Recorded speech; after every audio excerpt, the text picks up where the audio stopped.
mkwano numya. Pete ya harusi ninayo kidole, nilikupenda my baby sorry, utapata mwingine don't you worry. Watoto tumezaa tuna wote yale, tulipanga mimi na wewe milele, lakini nini unanichanganya. Maisha wote wawili tulipanga, shida ni nyingi hatujakusana. Haingekuwa hivyo unapenda upendi mpenzi, tuachane na hivyo. Unaniumiza sana, ninateseka ndani moyoni, mimi nauma. I got to go, Kangende, I let you go. sitaweza. Nimevumilia sana, utaki change na wana umeshindwa kubadilisha. I got to go, Kangupowe, I let you go. mkwano Unaniumiza sana, ninateseka ndani moyoni, mimi nauma. I got to go, Kangende, I let you go. Nimevumilia sitaweza. sana, utaki change na wana umeshindwa kubadilisha. I got to go, Kangupowe, I let you go. mkwano Kinibati unayempenda sana popote alipo, aitwe Tabeli, atakula za mtu anakula zake zipo. Nipe changu nami nikupe chako, kama unipendi hilo ni pako. We got a lot of issues to settle, pamoja twende mseto. Love me baby, I will love you back. Scratch my back, I will scratch your back. Not this way unapenda upendi. Unaniumiza sana, ninateseka ndani moyoni, mimi nauma. I got to go, Kangende, I let you go. sitaweza. Nimevumilia sana, utaki change na wana umeshindwa kubadilisha. I got to go, Kangupowe, I let you go. mkwano Unaniumiza sana, ninateseka ndani moyoni, mimi nauma. I got to go, Kangende, I let you go. Nimevumilia sitaweza. sana, utaki change na wana umeshindwa kubadilisha. I got to go, Kangupowe, I let you go. mkwano numya.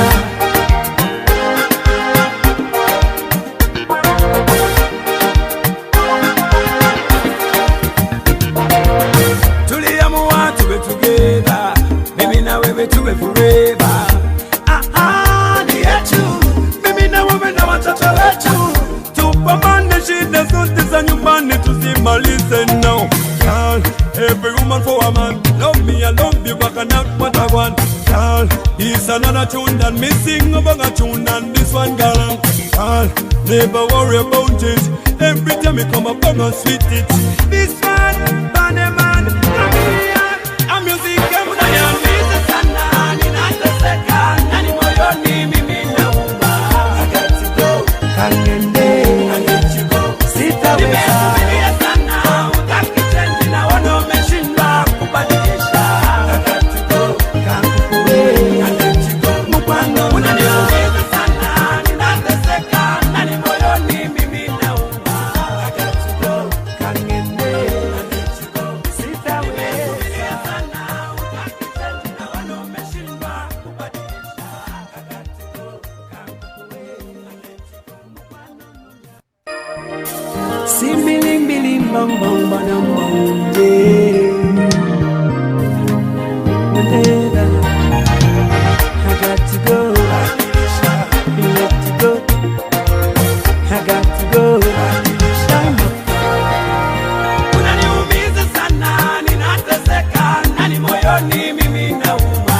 I got to go, Kangende, I let you go. sitaweza. Nimevumilia sana, utaki change na wana umeshindwa kubadilisha. I got to go, Kangupowe, I let you go. mkwano Unaniumiza sana, ninateseka ndani moyoni, mimi nauma. I got to go, Kangende, I let you go. Nimevumilia sitaweza. sana, utaki change na wana umeshindwa kubadilisha. I got to go, Kangupowe, I let you go. mkwano numya. Pete ya harusi ninayo kidole, nilikupenda my baby sorry, utapata mwingine don't you worry. Watoto tumezaa tuna wote yale, tulipanga mimi na wewe milele, lakini nini unanichanganya. Maisha wote wawili tulipanga, shida ni nyingi hatujakusana. Haingekuwa hivyo unapenda upendi mpenzi, tuachane na hivyo. Unaniumiza sana, ninateseka ndani moyoni, mimi nauma. I got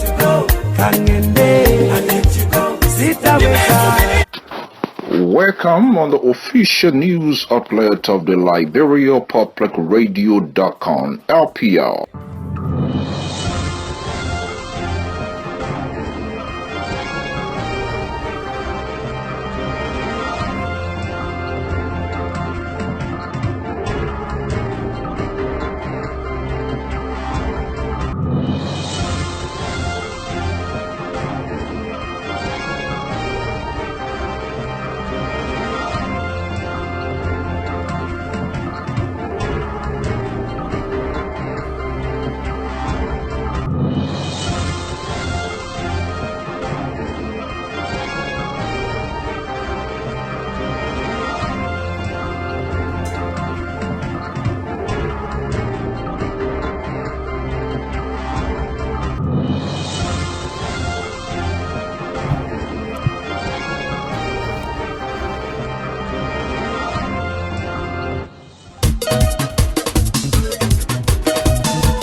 Welcome on the official news outlet of the Liberia Public Radio.com, LPR.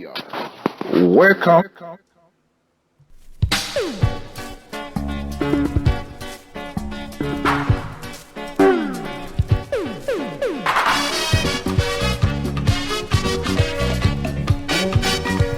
Testing.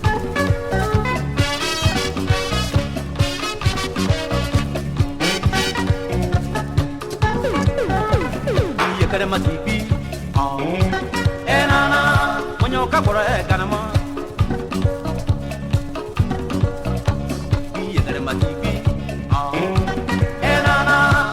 sere kanama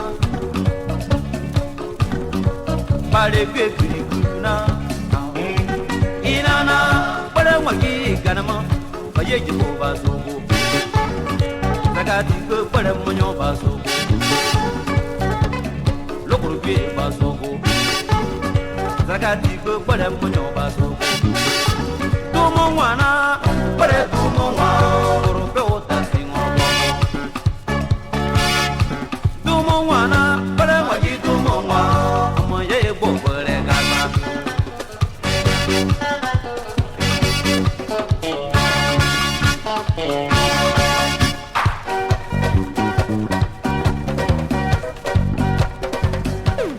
Amada bolile bolile bolile bolile bolile Seya gena toro kamuru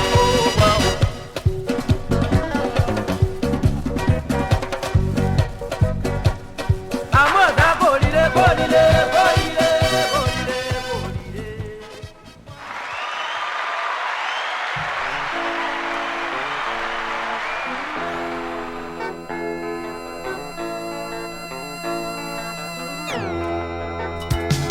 Angani mbeyo kanye borusu kuona veriyo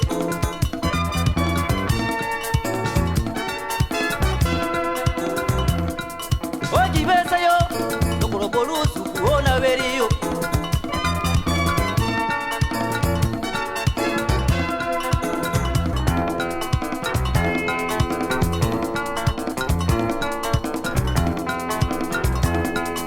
Angani mbeyo kanye borusu kuona veriyo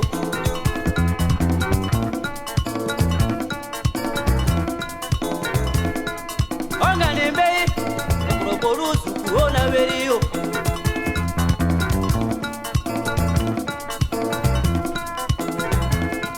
Angani mbeyo Nukuro tape makuria Wapa ya seba Onana ayama Nukuro mwane Sikuro mwa yepoza ni gripu ya mwereu Nukuro tolie borusu ku Suku ogere yo Amaya nukuro gete swelo Doro Okay, folks, Samson to LIBERIA Public Radio. I want to welcome all of you again this evening to say welcome, welcome, welcome, welcome. It's a wonderful, wonderful show we're going to have here for you for this evening. It's going to be a wonderful one. Tune in to the intellectual platform of the Republic of Liberia Public Radio, that is.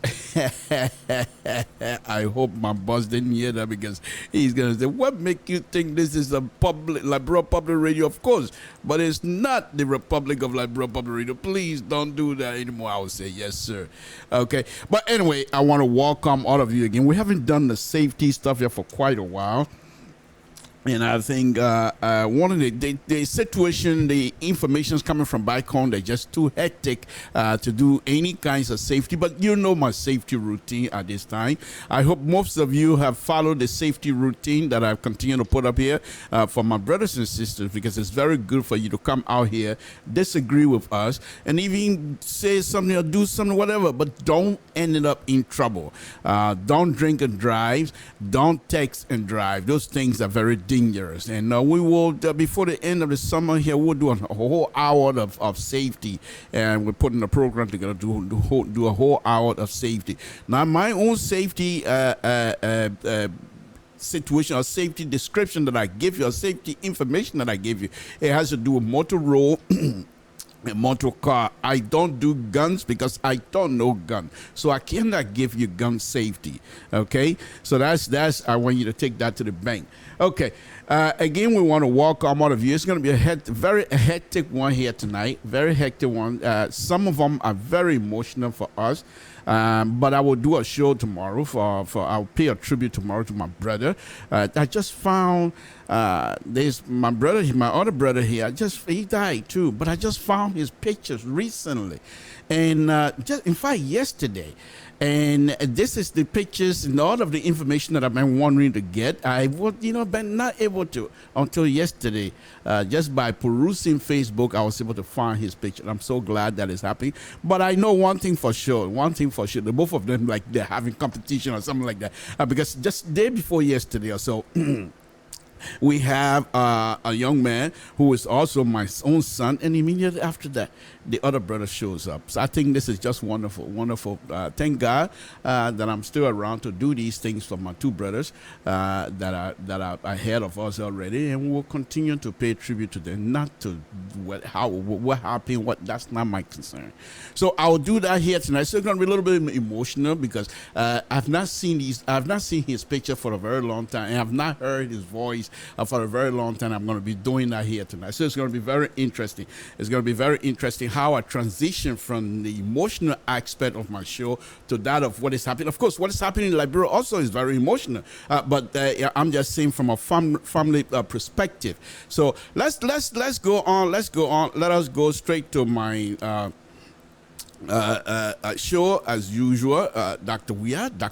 But here's one thing though. The last time, and I thought that I'd bring this up to my audience, folks. The last time we were out here, we had a wonderful, wonderful show. There was a lot of people that were tuning in, and then at the very end of the show, just before I would say good night, a gentleman called. And he and I, let me bring on Dr. Weir.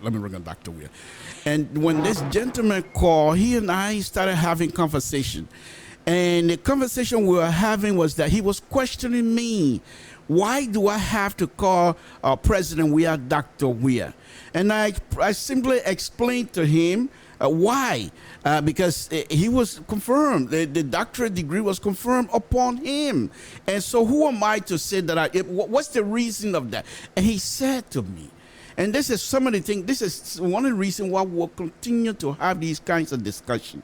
It was very simple, a very intellectual discussion, okay? He wasn't insulting, he wasn't disrespectful, but he held his position and he stuck to it. And the point he was making is that he believed, Doctor, we have not earned that type of respect to get him a doctor to his name. And I vehemently disagree with him. I said, I call him Dr. Weir because that's what the people have conferred upon him. And furthermore, he's my president. I don't want anything from him. But the fact that he sits in the executive mansion, which represents all of us, we have to do whatever it is to make sure, number one, we maintain peace. But the second thing, we must respect the office. And whoever is sitting in our office, once the Liberian people, my brothers and sisters, have decided upon themselves to elect that person, I have to respect that office. So he and I, we went on for almost another 15, 20 minutes. I was hungry at that point because usually if you watch me, I don't drink water because ever since I used to play football and things like that, when the game time coming, I would not eat. I would not drink. I don't know why is it, but all these years, it's always been with me. So if you watch my show here, I want to drink a couple of times. But other than that, I don't. Okay, because this is, I don't know, but I'm not going to go into it. So the young man is saying that I shouldn't be doing that, but I don't agree with him. And I will continue to refer to President Weir as Dr. Weir. And folks, that doesn't mean that I'm being very disrespectful to those of you that are watching. I'm sorry that we don't agree on it. And I've always made that point clear to all of us. I don't come out here expecting you to take my position, to take my line, to accept whatever that I'm giving you. I want you to evaluate what I'm giving you. I want you to analyze what I'm giving you. And if it's worth your while to accept it, it's up to you. But most of the time, I expect all of you to reject whatever thing that is coming out of my mouth because I don't expect you to accept it. I will do my best to try to convince you. It's my job, once I sit behind the mic, is to convince you. However, I also expect that not many of you will accept it. That's okay. That's okay as long as we do it with respect. That's all that I ask. So, folks, that is Dr. Weir. And again, I will continue to refer to him as Dr. Weir until the people take that doctorate degree back away from me. I will continue to refer to him as Dr. Weir. Something is happening right now that I've announced to the whole world. I don't drink water, now I'm tested. Samson too. Folks, that's who I am. That's who I don't hide nothing. But I'm going to do my best.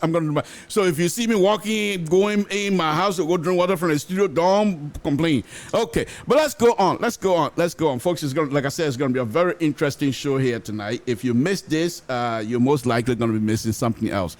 Okay, so let me go on. Dr. Weir, and let's go straight to what Dr. Weir during the election, when Dr. Weir was walking in the mud the mud of the countryside. Now, I watched a video yesterday of Dr. Weir. I'm not going to play that video today. I watched the video yesterday. In that video, that was when he had just got back. He had just gotten back from in the UN. And that's when he made a statement about I call it GDP, and he also made a very interesting statement that until yesterday, I couldn't figure out when people were saying we are saying, "Oh, driver beat it," and when we that people were making fun of it.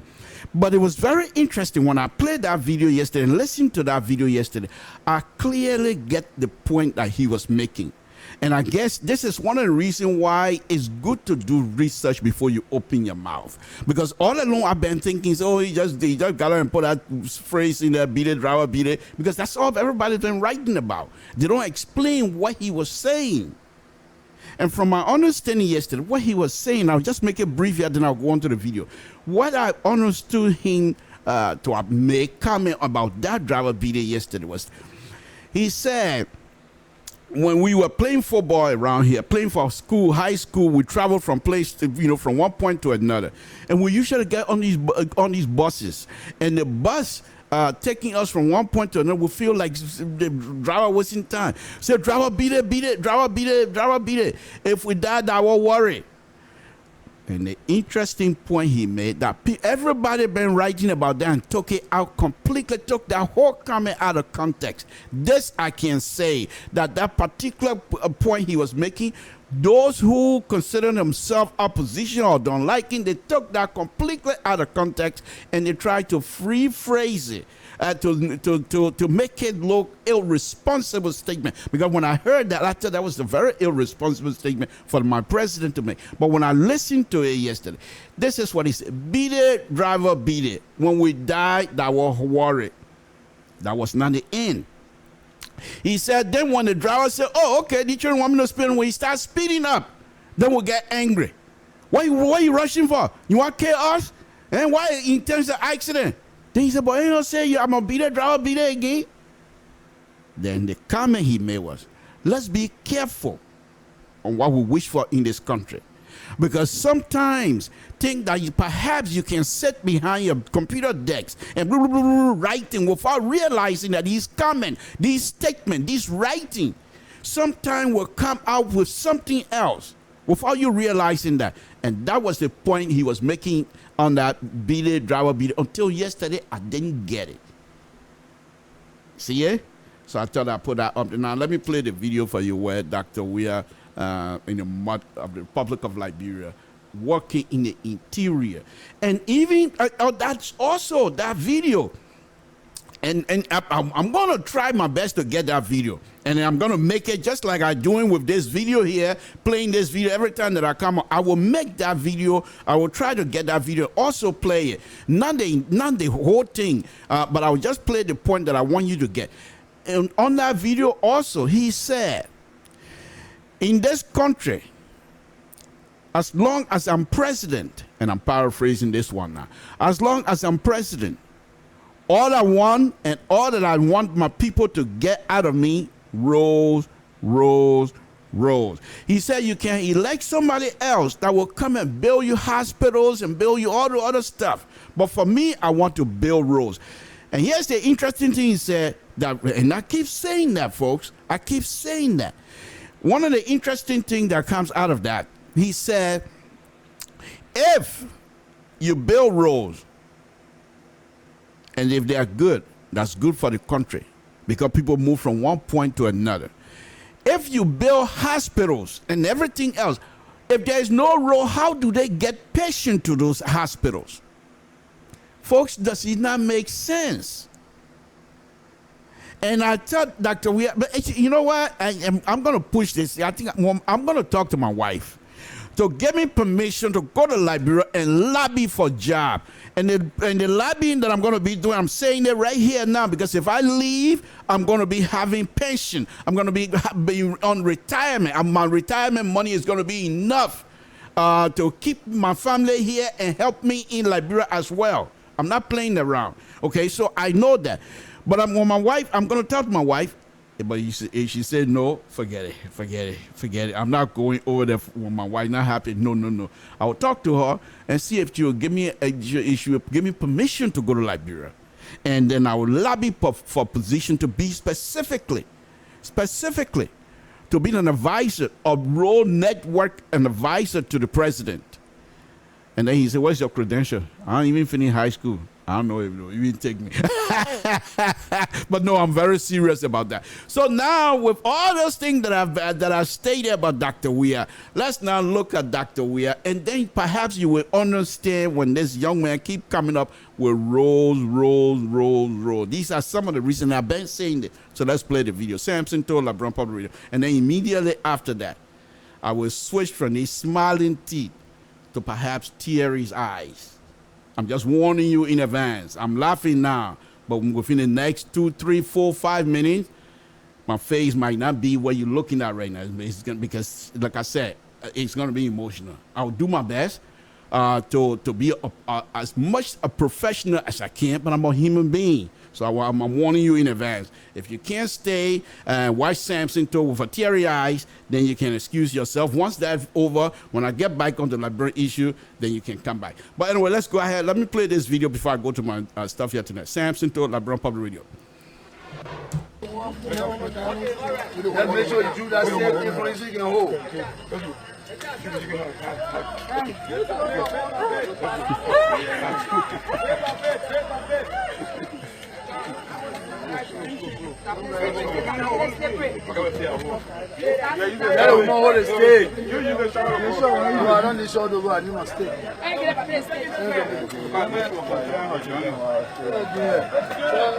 We're going to junior that before.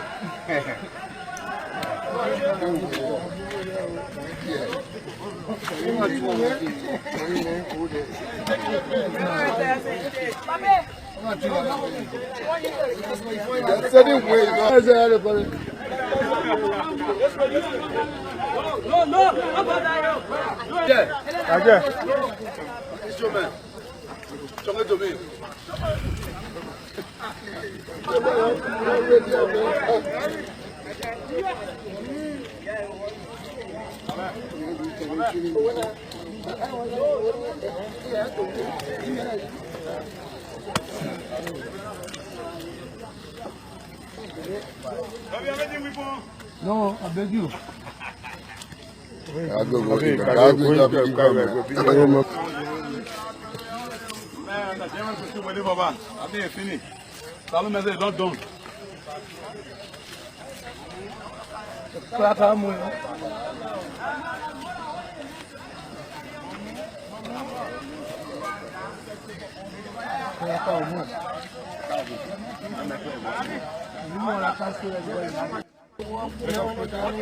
Let's make sure you do that same thing for you can hold.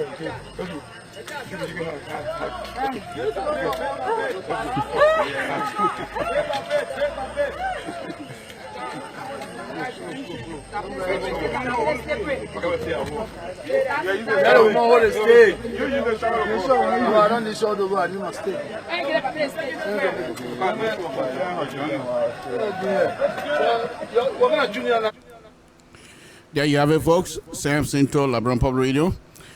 That's Dr. Weah giving us the insight of the suffering of our brothers and sisters in Liberia. As I stated earlier, I'm going to now pivot to my own issue here. This is the young man that I'm talking about. Here he is. His name is Robert Toll, the late Robert Toll. It's my brother. Grew up together.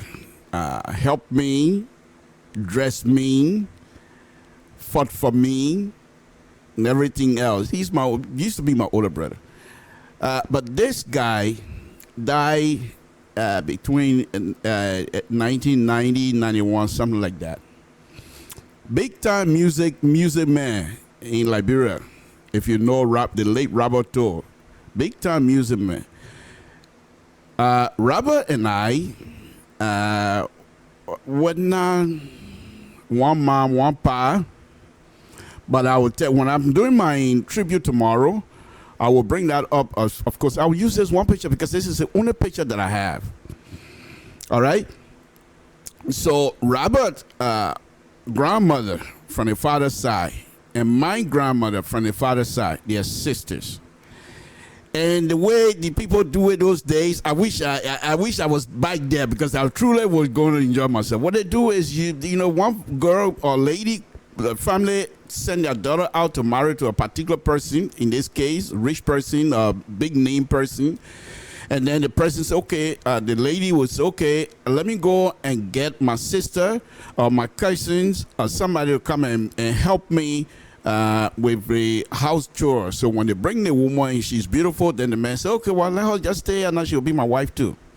And that's what happened to the two sisters. And one had my father, and the little one had my father, and the older one had Robert's father. So you see, we're very, very... And the thing about that also is, man, I'm just giving you a brief one, then tomorrow I'll give you detail. So my father, when he was little, when he was young, and he decided he didn't want to stay in Town area. But he was not educated. So what are some of the things, a man who is not educated, what do you do? But his brother, the older brother, Robert To's father, he too was not educated, but he was just gifted, musically gifted. There is no anybody that know about Paibo Toke from the BDC area, you will know. He couldn't read and write, but he could read any type of music you put before him. Any type of music you put before him. He taught people like Chai Gay. He taught a lot of people that in the army those days, a band. So, but because he was not educated, they decided him and one other Jew, another crown man, they were not educated, but they knew more about the band. So they were asked by their general to find somebody who can understand their language and who is educated, so that that person can be between them and the Kui people, they call it. So they decided they wanted a one Bantu general. I think he's late because I think he was general at the time. Okay, so Bantu came in and became bandmaster, corner Bantu. He became a bandmaster, but he was specifically put in there to watch out for his uncles. By the way, to make matters short, Roberto, when I first came to Monrovia at a very young age, he was carrying me around.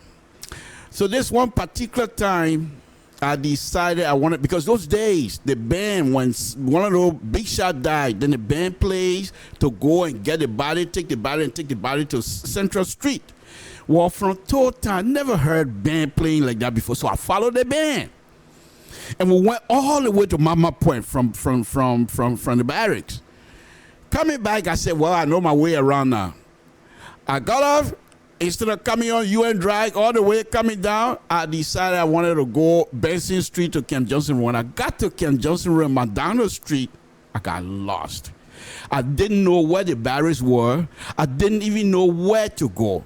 I can only look straight ahead on Camp Johnson Road and see Tommy Bonner Place over there. But I don't know that if I go down there, perhaps I will hit Booster Quarter and I can make my right. No clue, not whatsoever. I was there on Camp Johnson, right by Oreo store. I was right there for almost 1 hour, 2 hours, crying now. And my mom got concerned. Where is he? So they sent Robert to look. So Robert started looking. So he went area there behind the, at that time, used to be merry-go-round, look all around there, can't find me. So he decided, okay, I'll just go ahead and go up Camp Johnson Road and see if I'll be able to, because they said the man coming from that side, most likely he went that way. And he was able to pick me up. And my other cousin here in Santa Rosa now, Jackson Duo, was just passing by. He said, what are you doing here? And I explained what happened. He said, oh, but the barrel's right there. Yeah, the barrel, we looked at. And just as you were pointing, Robert was coming. Picked me up, took me to the barracks, and I got flogged. He didn't do that. But anyway, that's who he was, a bigger brother. And when I started growing up, growing up in Monrovia, they were living in the barracks. He was in the army. And I was up calling myself Congo man. Because like I said, I used to work for the store. I used to be a store boy, but I decided at the time, because I wanted to dress. I didn't care for anything else. No school, nothing. I go to school, but that was not my primary concern. So I told the store right there on Camp Johnson, on Benson Street and Getty Street, right at Stubberfield building. At Wilmer's Stubberfield parents own that building. They have one Lebanese store is closer to Getty Street, and then the other store, Spanish store, where they sell sardine, drinks, whatever you have. They sell them. But anyway, when I started working, I told the guy, look, just give me half in clothes and have money. So, folks, that's what I was doing, okay? And then, of course, as I started getting older, he was always there. If he didn't see me for a very long time, him and my other cousin, Anthony Blaito, he living, I think, Farco's now. They will come and look for me. And they look for my other brother. When they joined the army, when my other brother joined them, and nobody can mess with him because he had two older brothers in the army. But that's besides the point. Roberto used to play guitar. And Roberto, growing up in Totown, those of you from Totown, you know who Robert is. He was the first person that will come to Totown from Monrovia, and he will put us in a circle. And this guy can explain. He will explain the movie that he watched in Monrovia and how the guns sound. How the the hero, what kind of, everything, the motion. You was sitting there, masterminded by his action. We're just looking at him. And you feel like you were in a movie hall. I'm serious. God is my witness. And we all just watch him narrating movie from one movie to another. And so when I got to Monrovia, that was the first thing I wanted to see. Roxas Cinema. Folks, I'm not laughing. I'm laughing now, but it's a very serious business. And so when I was coming to the United States, I met with him and my other brother in Farco, and they told me, well, just make sure you do what you have to do to make sure the family name is protected. Don't go stealing. Don't get in any trouble. And so we did. We came here, and the war started, and he decided, being a superstar, he decided that he's going to go across the bridge because he was well known. Prince Johnson, everyone else knew who this guy is because he used to play with, and some of the people that were fighting for Prince Johnson used to be in his band. So he said, I'm going to go across to find food because these people know me. They know my relationship. Even though I'm crowned, but they know all I do around here, I just play music. I don't fight. I don't do anything. So when he got across the bridge, according to the story, once he was recognized as crown man, they killed him. Yeah. And so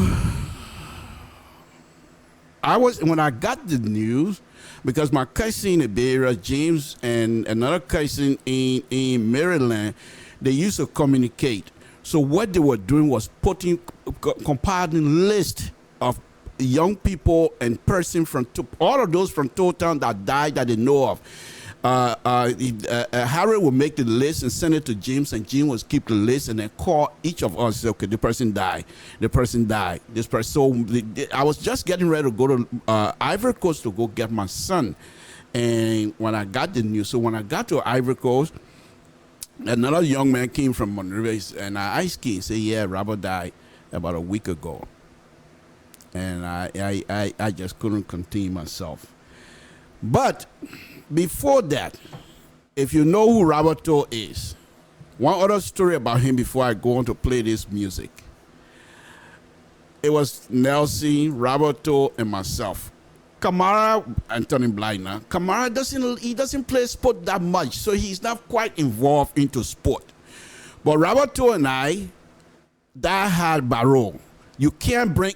Oh, I forgot my Barrow T-shirt. I will go get it before I play the music. You can't bring any kind of IE business around us. Nelson, on the other hand, die hard IE. Agre can't do wrong. Mama Musa can't do wrong. Forget about that. About that, so it's a hero.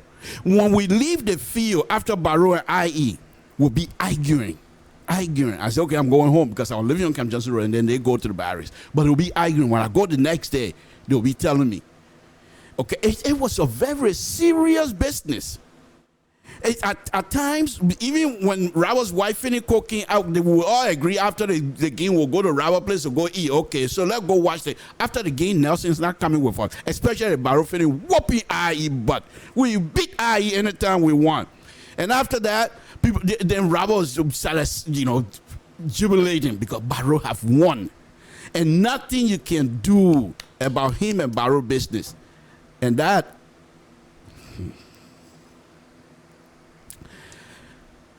it was a very tough. His death was a very tough one for me. And when he started playing serious music, he started doing music for Barrow, and then of course later on he did Lone Star and things like that. But before I play this, folks, let me just go and get my Barrow shirt. It's a red. That's all that I care for. I want something red on me right now. And the red that I'm going to be putting on, also a tribute to him, to my brother. Because this is some of the things when I was going to school around here. These are his death and other stuff was the motivating factor for me. I cannot fail. No way. Why would I fail? If I fail, do you know how many family members I have let down? That was the kind of burden that I put myself on. And so when I go to school, engineering school, I don't know much about engineering. I don't know math and things, but I decided I'm going to learn it. I'm going to learn it. And I put myself through that. And I can sit right here now and do a lot of calculus for you and what have you. Go through all of the movement diagram. I can do those things now. They don't do much for me anymore. But I have the ability to do these things. I'm an engineer today because of people like him. Roberto has an imagination. And his imagination was to make sure that he succeed in whatever he was doing. I will tell you one other story about Robert, but that story I will end it tomorrow. He had a girlfriend, and he started suspecting the girl was fooling around with somebody else or something like that, which I looked into it wasn't even true. But the guy that he suspected, they used to be friends. So he started telling the people in the barracks, he'll tell Monga to leave my wife alone. And the guy said, no, I'm not doing it. So one day Robert got angry. And guess what he did? He went on the beach, and if you go in, the beach behind the barracks, they got some of these area dump park. So he went and put poop all over himself.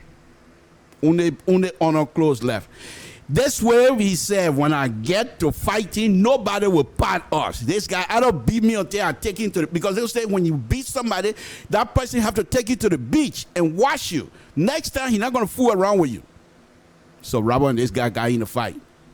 Of course, they got Faria, big time Faria. And it wasn't pretty, but nobody could stop them because Robert has poop all over here. True story, folks.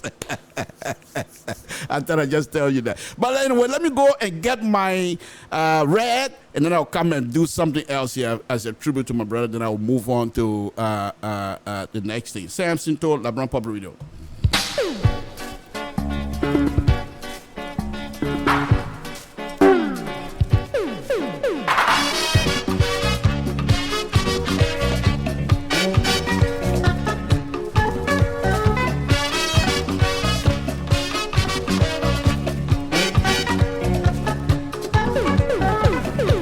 Matibi, enana, monyoka kora kanama.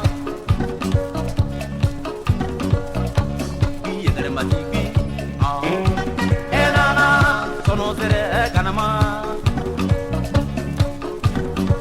Pale kwekuri kuna, inana, pale waki kanama. Baye jibo basogo, zakati ko pale monyo basogo.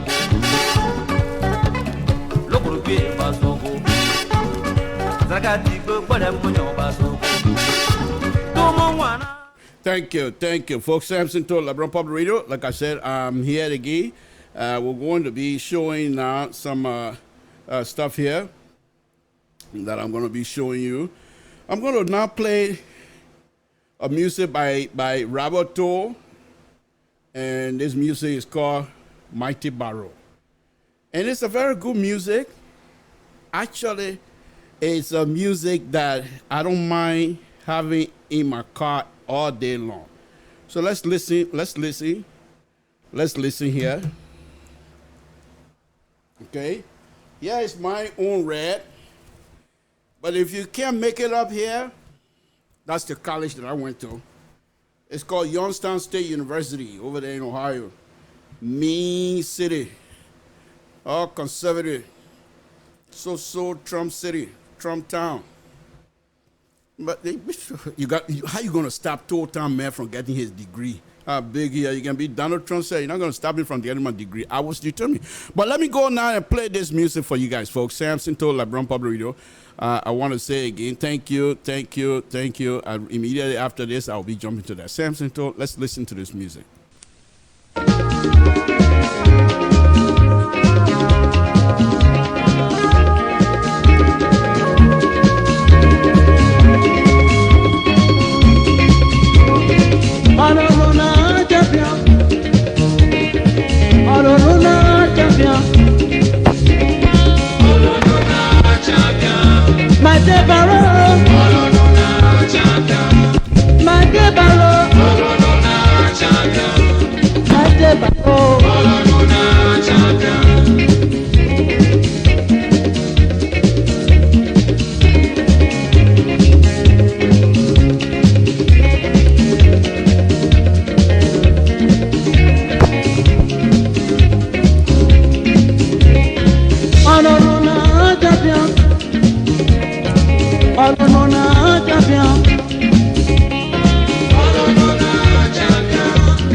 champion o.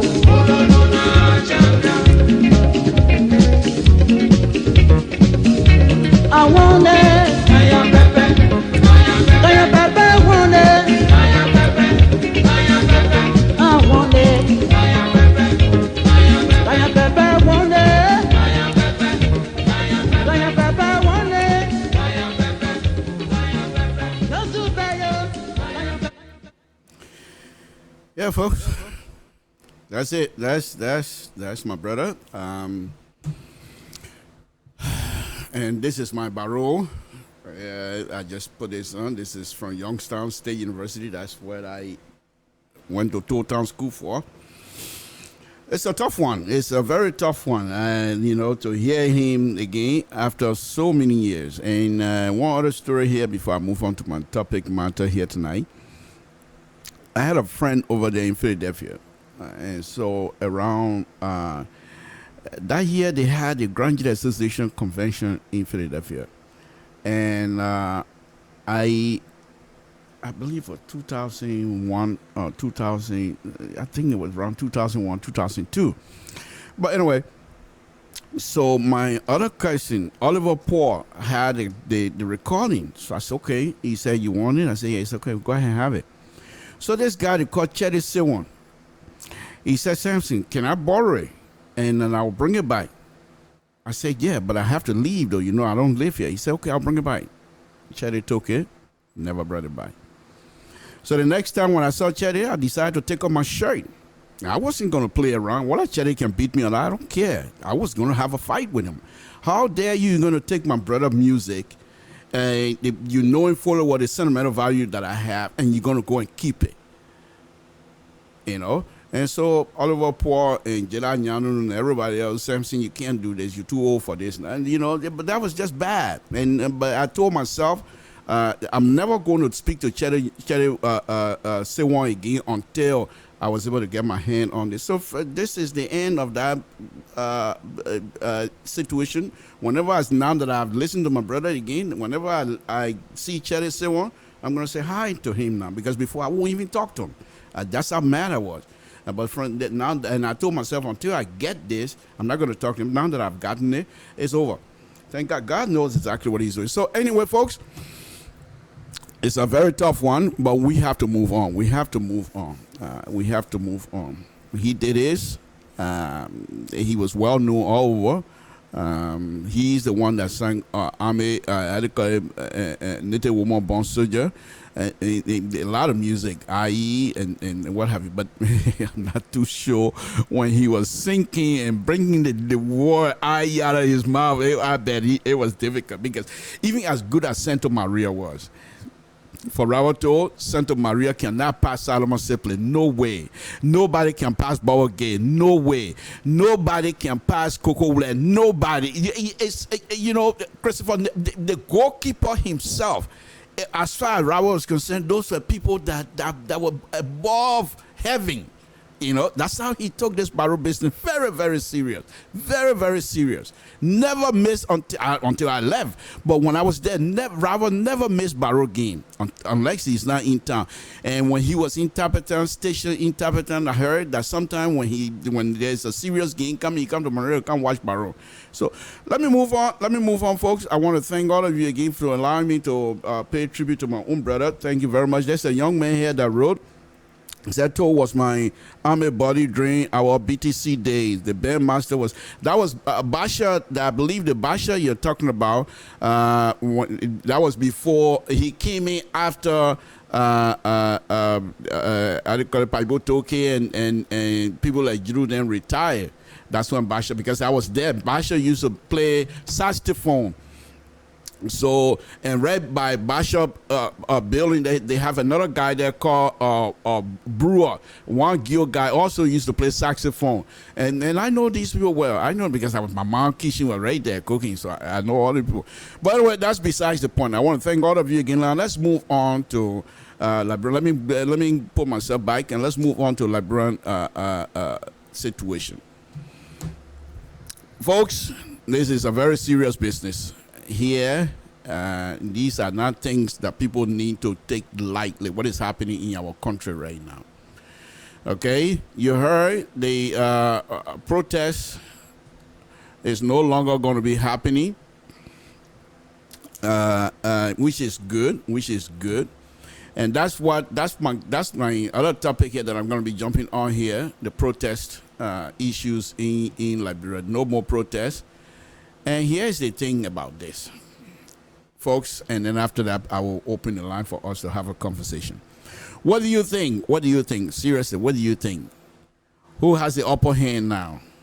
Is it government or is it Council of Patriot? Now, here's the issue here that I'm going to put out before, and this is my own argument, folks.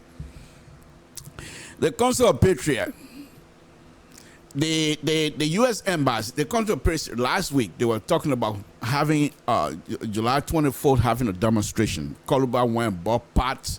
He went and got rice, going to cook for the people.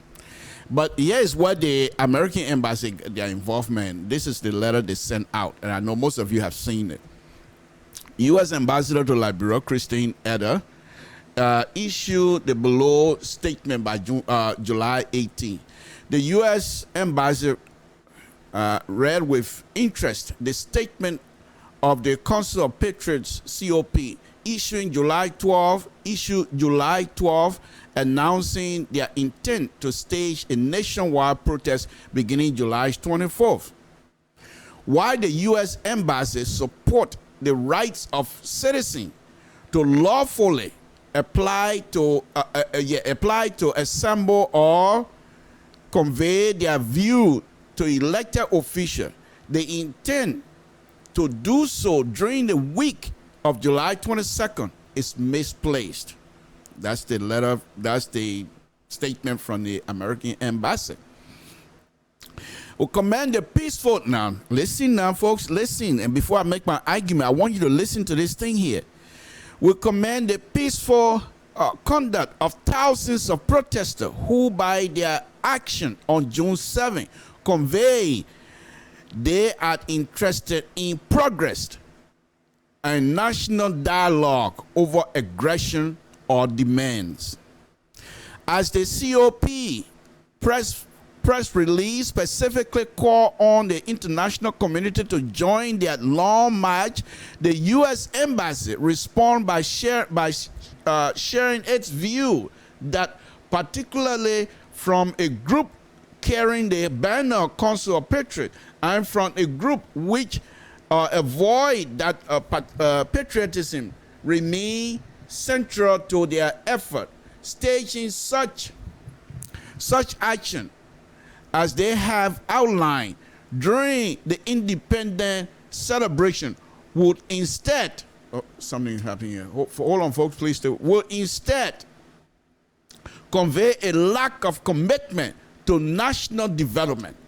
Ideally, event surrounding upcoming national celebration should be devoid of patriotism, promotion, or posturing, focusing instead on working together for the common good of the Liberian people.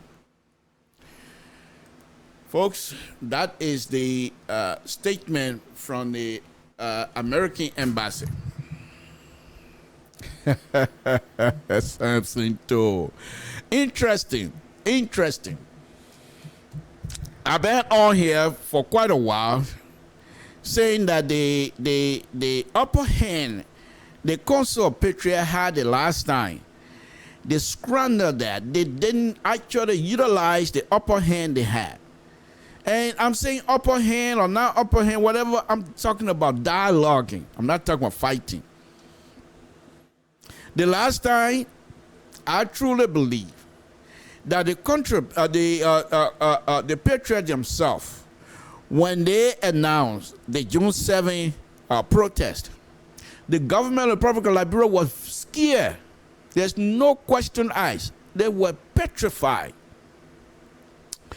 Then they went. The government of the Republic of Liberia said, okay, how do we neutralize it? And by that time, Samson told Ben on this one particular airway, been saying to the government, you can neutralize this thing by meeting with these people.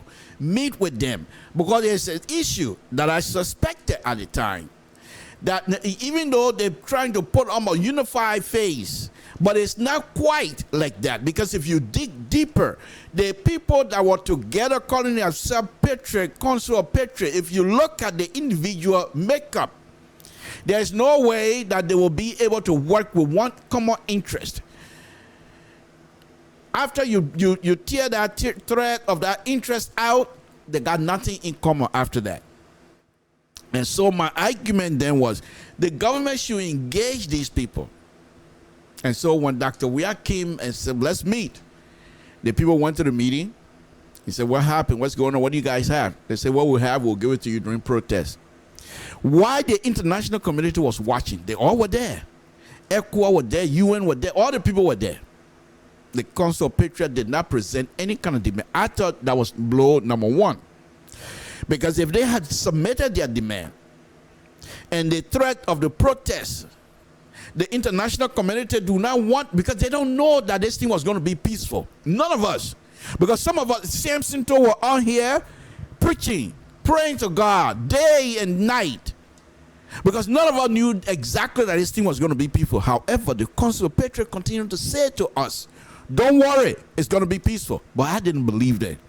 Because when was the last time Liberia has a serious protest and it's peaceful? The ghost of 1979 was in the back of our minds. So nobody would sit here and say, yeah, I knew it was going to be peaceful. If they tell you that, I was worried myself.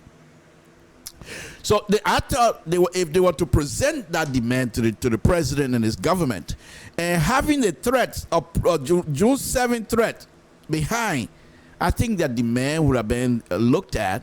Even if they did not quite get everything, I think they were going to have started the conversation. They didn't do that. The second time, they were invited. Because, like I said, people were scared.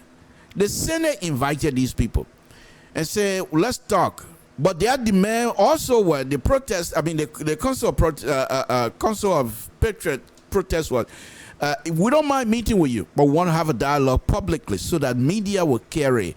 Well, this is a House of Senate. They don't do that. They have their own rules. And not because you have the upper hand, therefore you expect these honorable people to violate their own rules. So the meeting didn't go anywhere. Then June 7 came up. This, my people, is where the Council of Patriots really showed themselves as not being united. So when they had it, I'm not even going to discuss the meeting before June 7th, what the kind of argument they were having among themselves. I'm not privileged to that, so I don't know much, but I heard. So anyway, when the time came, they marched, they went and met wherever they were, but the number was just too much to ignore. So they were expecting to see the vice president coming to receive their protest demand or whatever you want to call it. The vice president, according to the news, she was sick. Well, some of us believe that's what they say, but I don't believe she was sick. I think she herself said, I'm not going to go over there.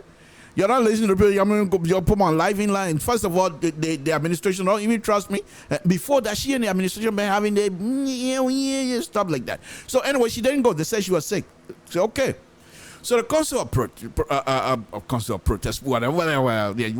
But anyway, the Council of Patriot, folks, this was a very interesting. I wish I was part of that, and I was not only being part, but I want to be at the top as well. Because what they missed that day was very, very bad for them. Bad. If you watch the whole thing, the Patriots themselves, their platform, they were standing on top of a truck bed, empty bed truck.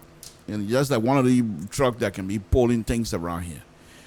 And the truck bed itself is about almost 4.5 feet high.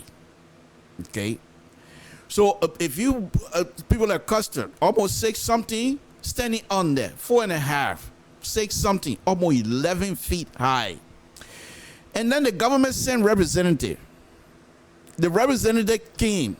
They didn't ask to go on the podium and talk to them, which I thought the government was making a big mistake because I was watching. I thought the government was going to say, okay, we're here, but we want to meet with you on the podium, or you come down here and let's talk. But the government didn't even do it. You see, in this world, when God gave you something, God can let you have it all the way until you fool around, then go take it back. When these people came, that's the government. You're going to be presenting your statement to the government. You don't have much room to negotiate. The government say, okay, you want to give it to a comment, meet us here and give it to us. So that every one of us will be on the same platform. The government didn't even think about that. They wanted to stay down while these young people was on the platform higher than them. And my argument was, these people should have given this thing looking down on the representatives of the government of the Republic of Liberia. And these people are going to be looking up to the Council of Patriots receiving the document. That kind of picture. Government official looking up, receiving document. The Patriot looking down, giving them the document. And the picture go all over the world. You know the kind of prestige those people are going to have? And the pictures of all the thousands and thousands of people. They said, no, I'm not going to get you nothing. They didn't present anything. They blew it that day. After that, things started going sour on them. But they held themselves together. Some of them started jumping ship, thinking that this thing is not going to go anywhere. They started jumping ship. Those that stayed, those that decide to stay, they said, fine, we will stay. They stay. And then the rumor of protest started coming up. So they said, we'll do it in July, because there's no, according to them, they're saying, no reason to celebrate anything. None whatsoever, because our people are suffering. You haven't given us any information about the $16 billion. You haven't given us any information about the $25 million map out. We don't know what happened.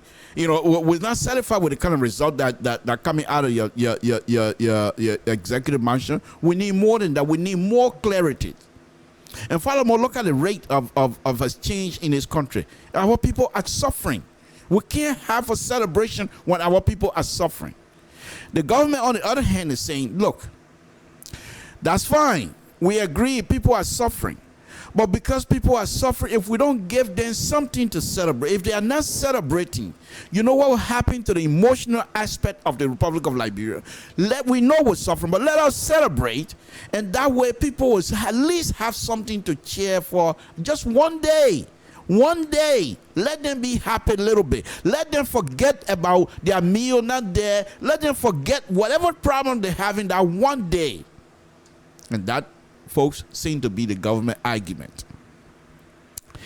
And then it comes to a portrait, knowing fully well that facing the government this time around, it was going to be challenging. You heard the government spokesperson, executive marshal Facebook guy, saying that ain't not going to be no protest around here, making statement that is somehow challenging the rights, the constitutional rights of Liberians to protest.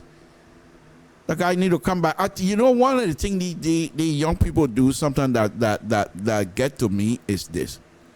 This young man, Toby, I think his name, when he started the Facebook stuff, talking with sense, calm, and I thought, oh wow, this is far removed from Eugene Falcon. This guy, I think this is supposed to be the face of the government. And then he decided that one time, no, enough is enough. I'm taking the high road now too. And then he decided to say what he wanted to say about the protest, as though the people don't have the rights. So the Council of Patriot, they have some serious issue facing the government. The government also have a serious issue facing the Council of Patriot. So some people are saying, let them protest. Some are saying, no, we're not going to have that. We're going to demonstrate. We're going to have a celebration. And then the savior from both sides, folks. But I think the Council of Patriot now are in better position with this letter with this statement from the American embassy. The Council of Patriot, they're in better position now. More better, my opinion. You can come back when I open the line, tell me if I'm wrong. They're in better position in that the government, the embassy of the United States in Liberia send them this. Say, this is not the time for protest. They didn't say you can't protest. They didn't say you cannot protest against this government. It was never the statement. They said the protest at this time is misplaced because we're asking Liberians to at least one day forget about their problem, let them enjoy themselves. And then you, as a council of patriots, somebody who cares for the people, you're going to go and bring back the bad memory these people are trying to forget for that one day by demonstrating. It's a misplaced gesture. And the council of patriots. Folks, this is just good to be true. There were people that jumped ship the last time. People say, oh, Henry Costa, he's too demanding, he's too controlling, he alone doing. I will show you a little clip of Henry Costa.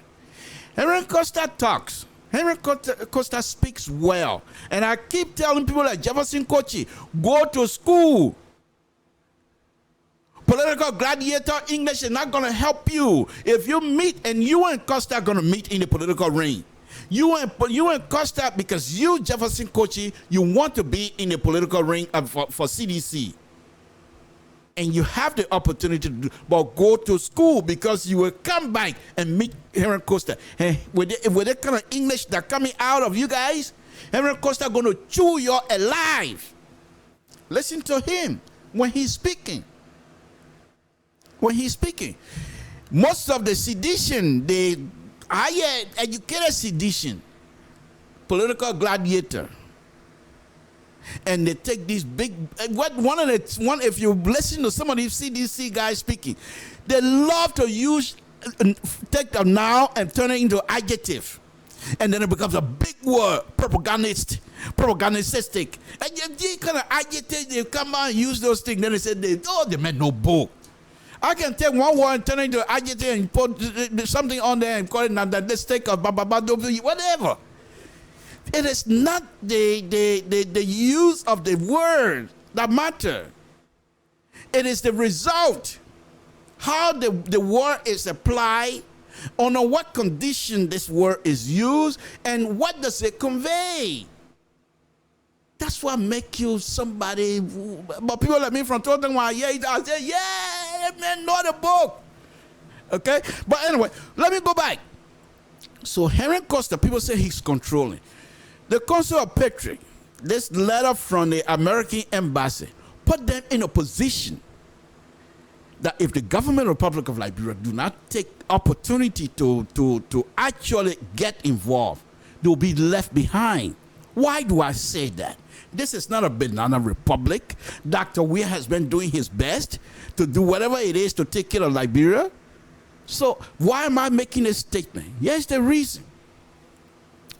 You guys, they have demonstrated their ability to get people, to get numbers.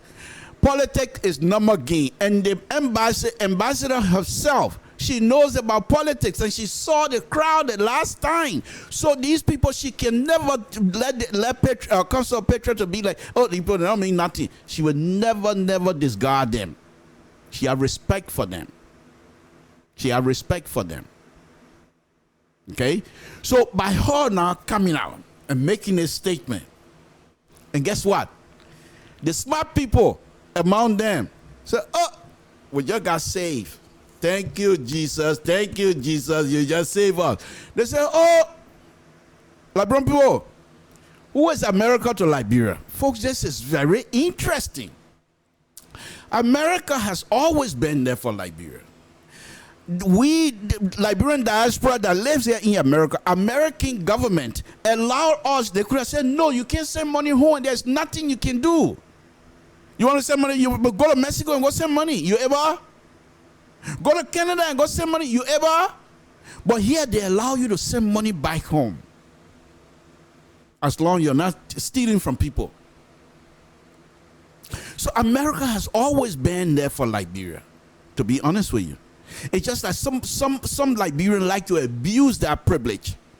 The government over there is supposed to look up here and say, okay, this is what these people are doing, we'll follow it. They don't. So this the ambassador wrote these people, and then the people said, okay, recognizing the ties between America and Liberia. And I will play their video here. They decided to tie that around the ambassador and the American embassy. They are not stupid. Okay, yes, the good ambassador said this is not the right time. We agree, but why do we quickly accept her proposal in good faith? They said. Because of the ties we have with America. America always been there for. You see the sun that's sinking? You see the sun that's sinking? When they're ready for protest, you think American government gonna say, no, yeah, the protest not gonna happen? No. Any government, Liberian government, their best bet is to engage as soon as possible. And I'll get to that. So what do? They decided they're going to postpone the July 24th protest. And if any sedition you get out there on Facebook and say, oh, they ain't got nothing, they ain't got balls, man. People are just stupid, they're scared. You're fooling yourself. Then you're not being real to CDC. If you are sedition who care about Liberia and CDC, you will be concerned. You will start pushing your hierarchy to make some sort of a concession. Not accepting what these people are demanding. No, that's not what I'm saying. But engage. If the Council of Protest, I keep calling it Council of Protest, Council of Patriot, if they can listen to the ambassador, you go to this American embassy and say, Madam, since these young people can listen to you, can you mediate between us? Because perhaps they have something to tell me that I'm not listening, maybe. But every time I call them, they're not doing it. And the American embassy will be willing, because what do you think they're in Liberia for? They're there to maintain the peace. They're there to make sure nothing bad happens. So if the government of Republic of Liberia go to the embassy and suggest to the ambassador to find means for them to engage and have that round table conversation, the ambassador will be happy. Even if she does not supersede the process or supervise the process, she can designate another state, another country, or some other African country, but with their support. With the clear understanding between the patriots and the government of Republic of Liberia to say, we are here to listen. What do you guys have? And I bet you this time around, the Council of Patriot, having had the blunders in the past, they will try to capitalize on it, just as they have done with this letter. This particular statement is a boost to the Council of Patriot. That's my opinion. I truly believe that. Why? Because the Council of Patriot, they were so smart, they didn't even reject it. They had some students that have been reading some stuff. They say, let America mind their own business. What Charles said to America the last time? Liberia is a sovereign country. You kidding me? You can even sneeze in your own country without calling America is a sovereign country. Man, you're giving something to drink, man. But anyway, so the Council of Patriot, having recognized that, they decided to utilize the opportunity to say this, what everybody keeps saying.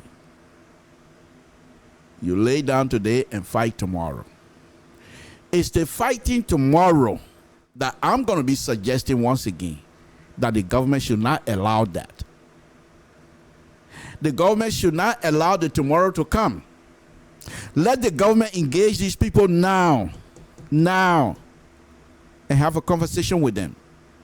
If they can listen to the ambassador and postpone the protest, let the government use the same ambassador to invite these people to a conference. Folks, this is Samson to LeBron Public. Let me play the video from the Council of okay. The first video I'm going to be playing here, folks, it's a very interesting one. Okay. People are saying that Henry Costa is the controlling, he imposed his will on people. It's a small little clip. Very small little clip. Henry Costa is not stupid. Very intelligent young man. He talks. But he's not stupid. Henry Costa knows that Dallas Dillon is older than him. Henry Costa recognized in there, not only Dallas Dillon is there, but Yeka Koluba is there, and Yeka Koluba is an elected official. I want you to pay attention here. It's a very small clip, but listen to Henry Costa asking Dallas Dillon, can I go ahead? He's a chairman. Remember now, he's a chairman. But he's asking because they understand each other and because they respect each other. He asked Dallas Dillon, can I go ahead now? And Dallas said, yeah, go ahead. I want you to. It was very interesting. Most people don't even pay attention to, but this is what Samson told pay attention to. I was watching it. I said, what? The Henry Costa, the person ain't got respect for anybody. The Henry Costa, the person ain't care for nothing. Listen, asking just a very small clip. Asking Dallas Dillon. Not that he couldn't come, the mic is turned over to him. Not that he couldn't start the process. But he wants to make sure the respect.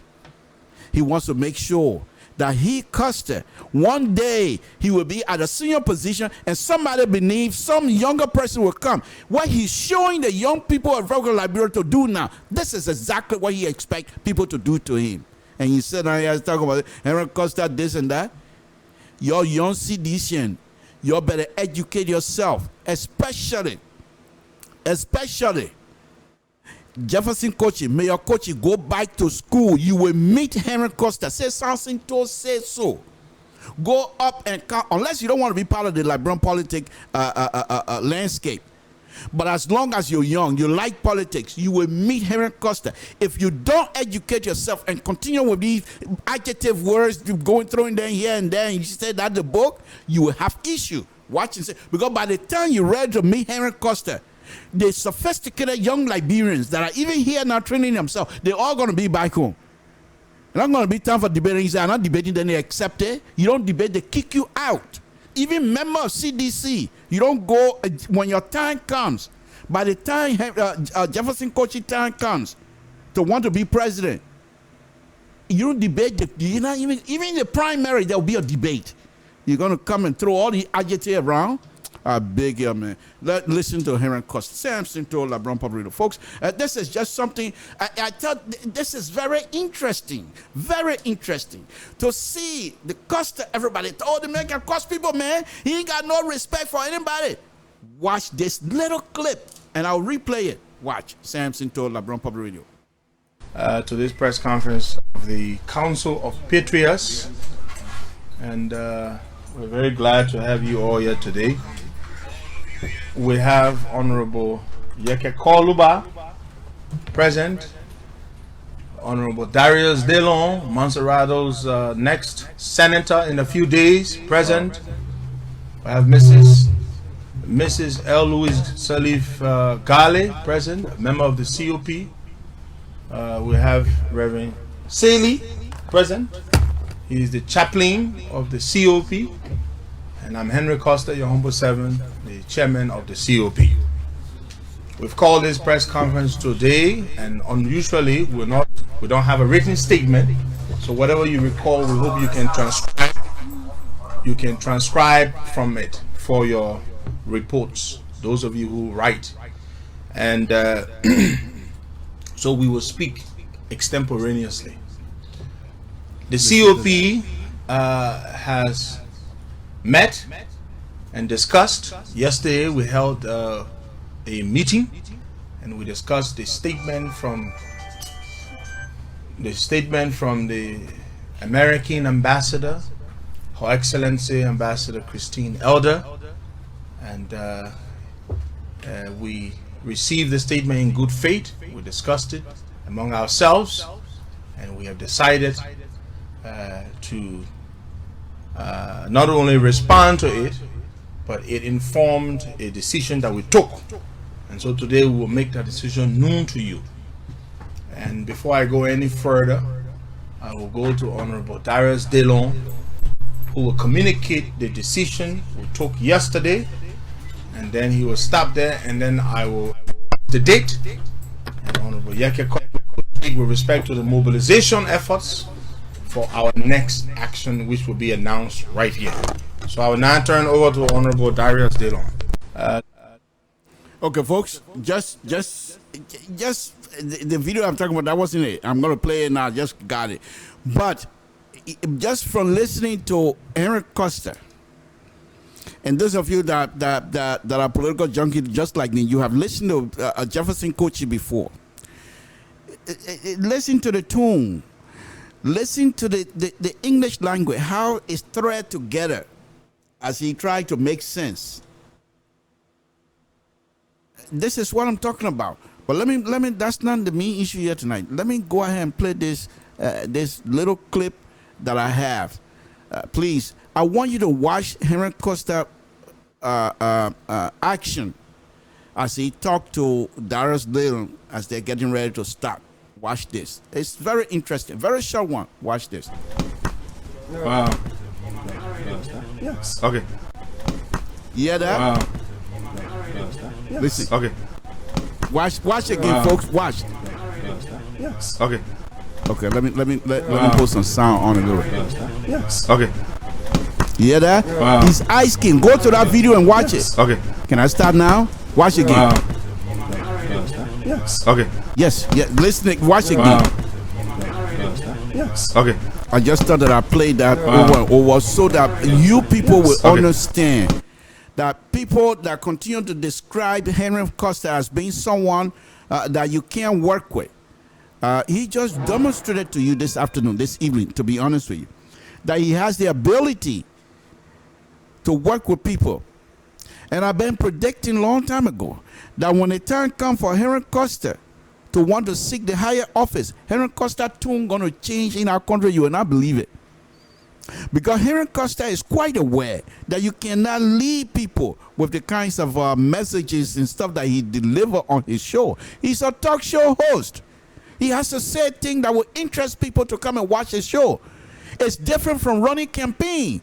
I want to lead you. But in my opposition, he can't even think goose. The man's so stupid. You can't say those things. So he's going to have to change his tone. So after telling us, let's go now. You heard Darius Dillon. Let's go now. He's going to turn it over to Darius Dillon, and Darius Dillon going to tell us why. You heard Costa saying some of the things, but I want you to listen to Darius Dillon, please. Samson told LeBron Public Radio.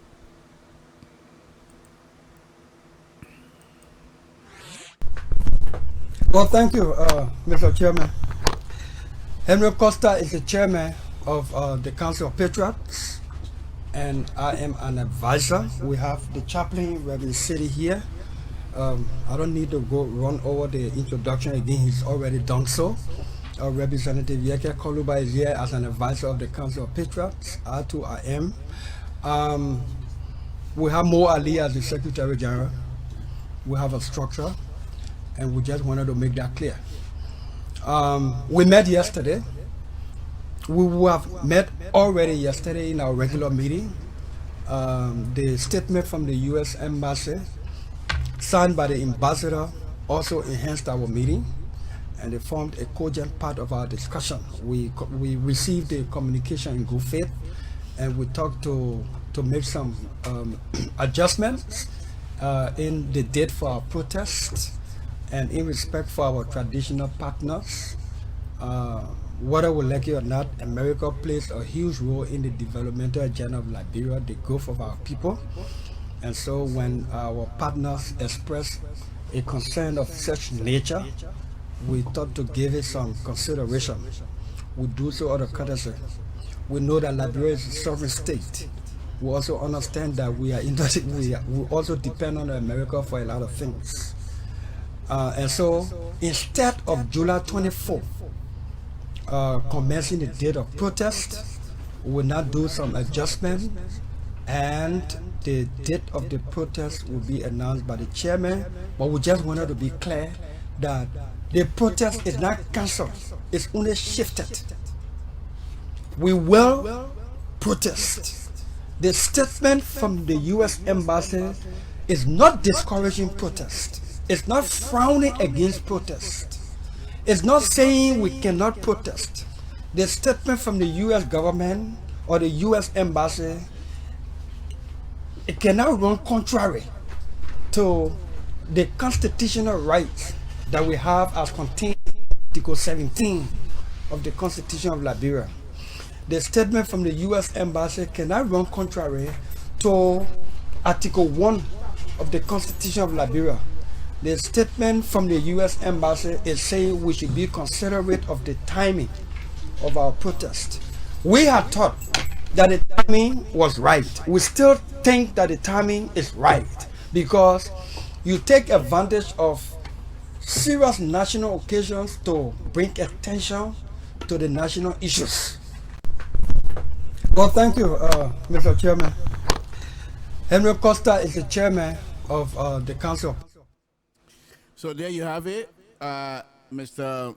Dallas Dillon is telling us why they're going to postpone this. But like I told you before, you saw how smart these people are. They took this statement from the embassy. They took that same statement and turned it around and give it back to the embassy. Liberia respect America.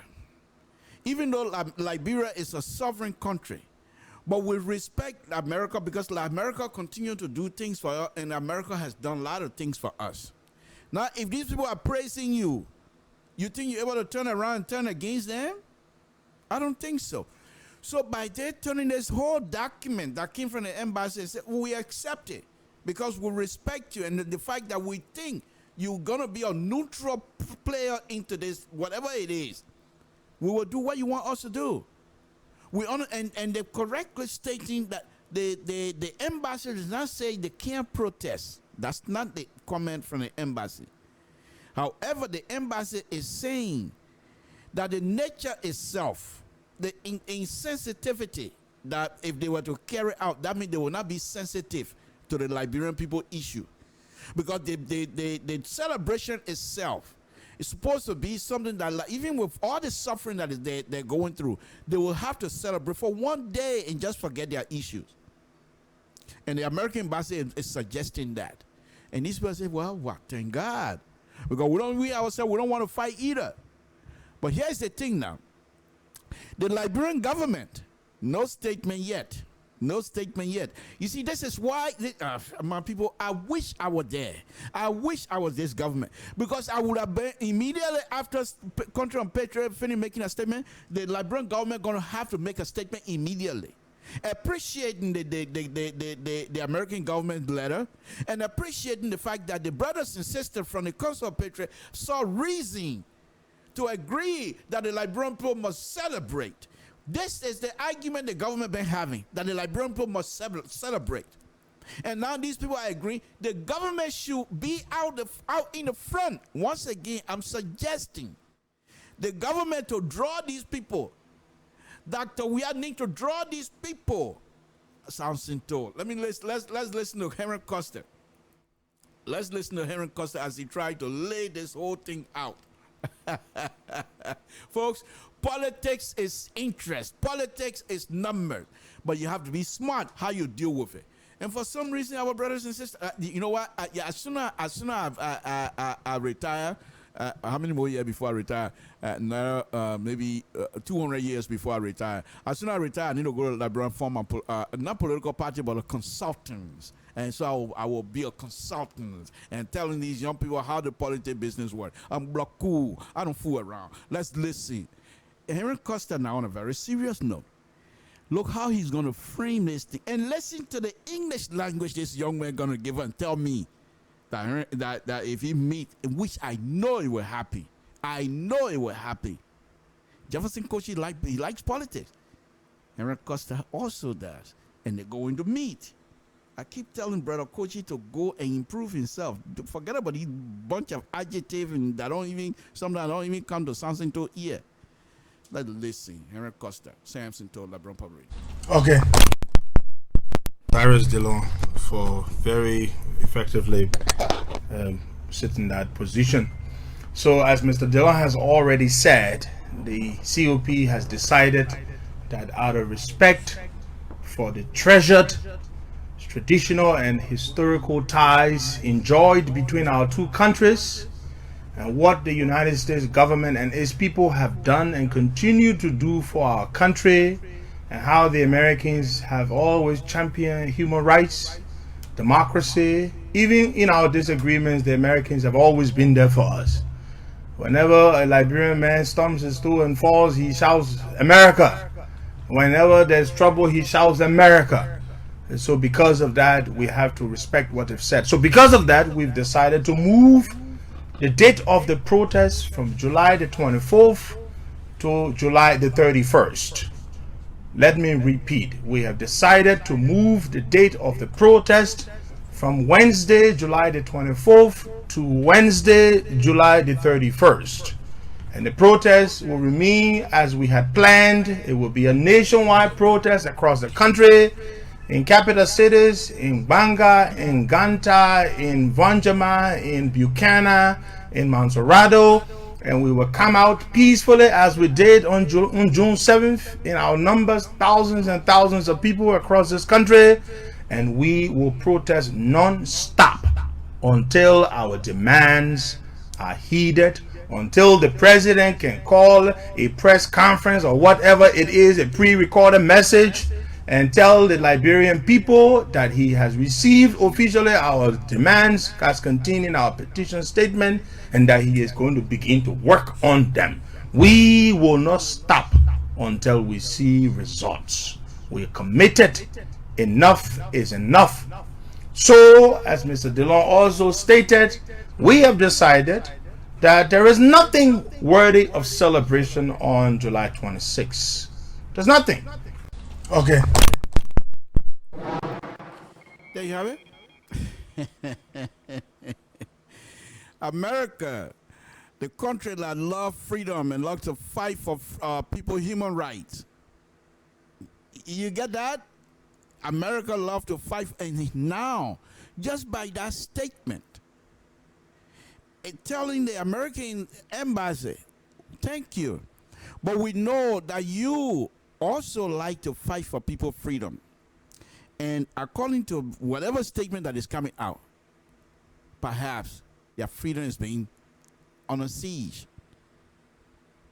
The American government is not looking at anything from a hidden position. That's why I am suggesting this government under Dr. Weah needs to engage Henry Costa and the rest of the patriots. Bring them on board in fight during the July 26th celebration. Have these people invited. When you're sending a list to invite people, you have Henry Costa, you have Dallas Dillon, you have Honorable Kaluba, and all of them, you list all of them, inviting them. And you send out a list to American, not you yourself, but somebody take it to American embassy. So these are the invitees. The American embassy now is like a referee. And these people are playing on the sympathy that the American embassy is going to have for the Republic of Liberia. This is not just the Liberian people anymore. It has gone up to the international arena. And those who know how to play on the international arena will win. You can sit there, oh, we're massive, we can't get tired, we're massive, we can't get defeated. No, far from it. Far from it. Because this, what have just happened, what I just showed you, the COP have laid out a foundation. Tomorrow, when they're ready for the July 31st march, after the July 26th Independence Day celebration, Honorable Kaluba will start going around, and any government official that try to block him from traveling, you're gonna hear from the American embassy, because the American embassy have already injected themselves. There's no way you're gonna deny that. The American embassy have already injected themselves between these two groups. They are not taking sides. If you read that, they're saying We're not going to tell you not to protest. You have the right, constitutional right to do it. But it's misguided, it's misplaced at this time. And this also has been the government argument, that we would like for our people to celebrate. So the American now come out and say, this is our position. And they come to the COP, knowing fully well that they have blundered the last three. This one, they don't intend to. And here's the interesting thing, Samson, too, I'm going to predict as well. Those who were jumping ship, these people, the Council of Patriot now, going to be on top. And these people want to come back, but they're going to take a position. They're not going to say, don't come back in, but you're not going to be on the top anymore. You're going to be at the bottom now. Sitting down, looking up to these people. Because when you were supposed to be with them, you decide, no, these people, they're going a different way, blah, blah, blah, you left.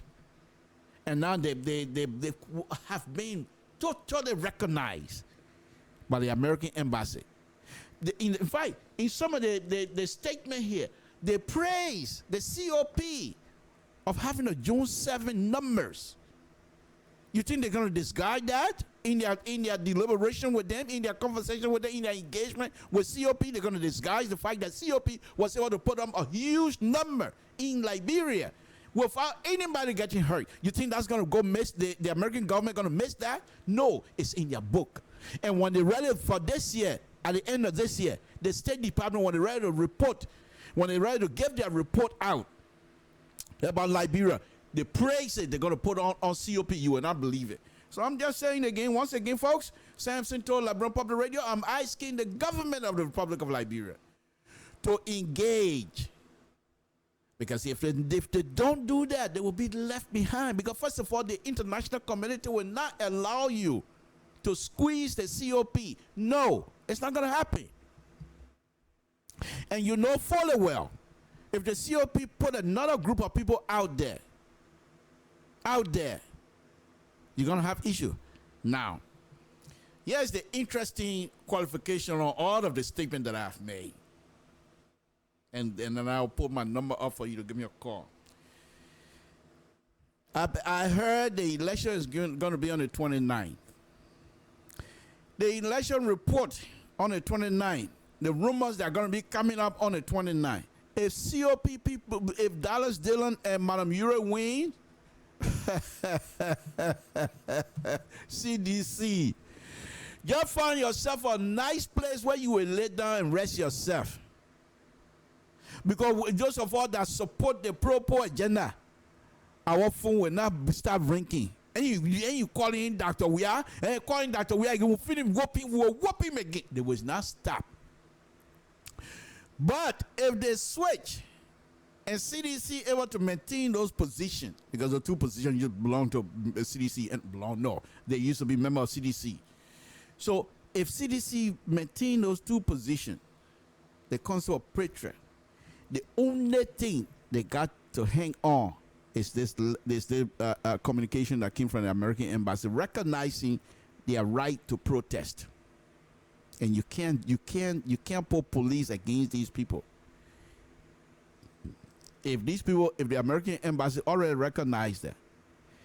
If on the other hand, if they win these positions, coupled with this letter, coupled with this communication from the American embassy, you're not able to stop it now.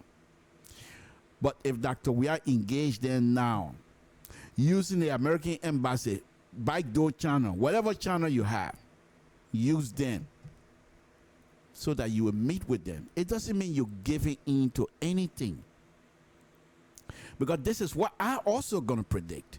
If Liberian government use the American embassy to bring these people on board, they will do the same thing. They'll say, no, we're not telling the man anything. We gave you information before you even recognize us. Then you want to give us something again. Recognize our position with them first. But that's not how you negotiate. That's not how you negotiate, because if you've never presented to the government, you just read it. And the government, they can argue. They send people out there for you to give them the petition. You didn't do that. You read it. So I can get on my platform right now and read statement. I mean nothing. Okay, so they still their position is not that strong. They recognize that, they know it as well.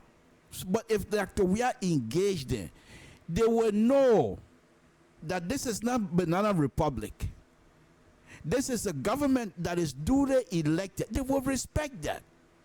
And now that Dr. We has called for public engagement, this is the savior. This is the round table. It should start now. Don't wait until the people put people in the street again. Because if they put people in the street for the second time and got more or even less, but a little bit more than the less, whatever, however way you want to turn it, you still don't stand good. You're not in a good position. And there will be people on Dr. Weir's side. Don't talk to these people. They mean nothing. They will not win. Look what happened to them. They all scatter all over. If you listen to those people, Dr. Weir, you say something to say, you'll be scratching your head again. I've got older than you, but you're my president, Dr. Weir.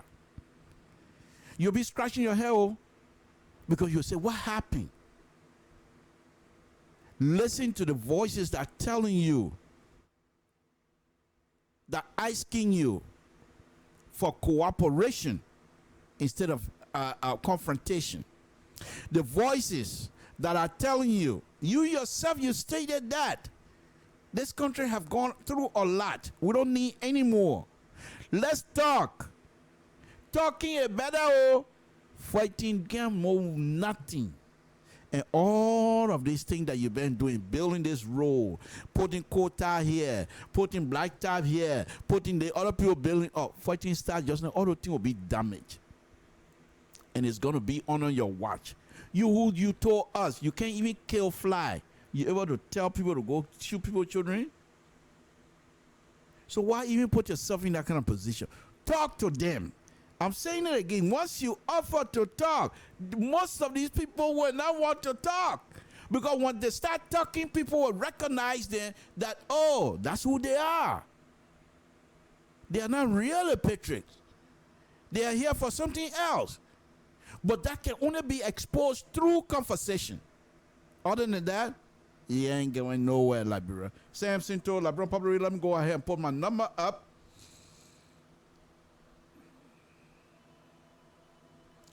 Let me put my number up so we can have the conversation. But before that, Samson, let me go ahead and put my folks. I'm just saying this. This is important for all of us.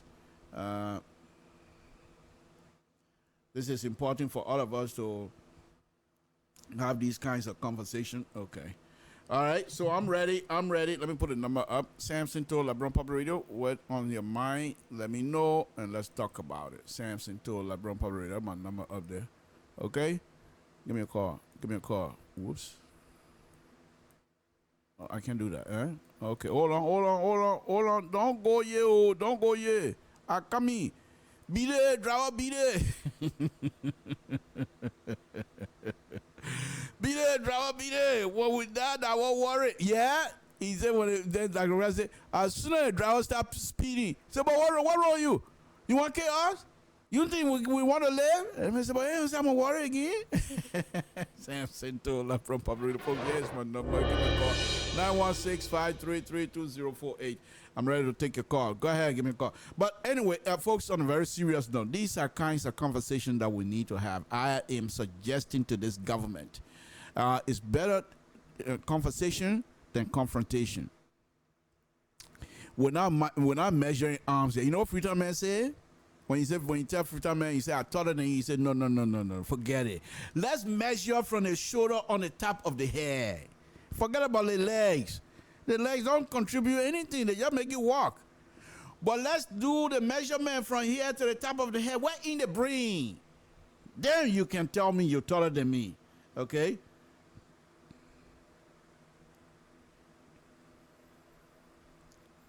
What is this? I'm not going to even respond to that. All right, folks. Samson told LeBron Public Radio. Let me do this.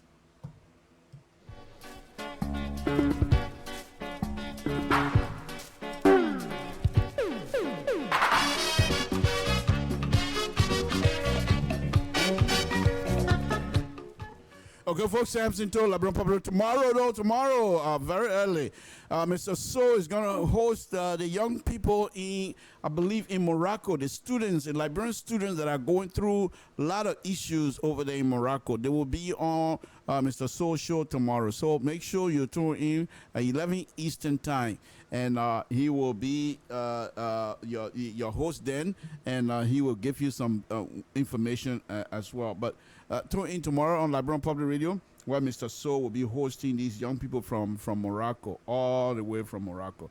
Give me a call, Samson to LIBERIA Public Radio, and tell me what you think.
Okay, I'm going to do another thing here. Most of you that are watching me right now, the music I'm about to play, most of you were not even born at the time. EJ Raw, Samson To. Let me just play this music. And the group is called Moga. You don't even know who Moga is, but let me just play this music. It's a very interesting music. Listen to this, folks. I love this music. I love this music, to be honest with you. Okay, the president don't want me. Samson To LIBERIA Public Radio, what's on your mind? What's your name and where you're calling from? I'm calling from New Jersey. My name is James from Momo. Thank you, sir. Thanks for joining us. What's on your mind?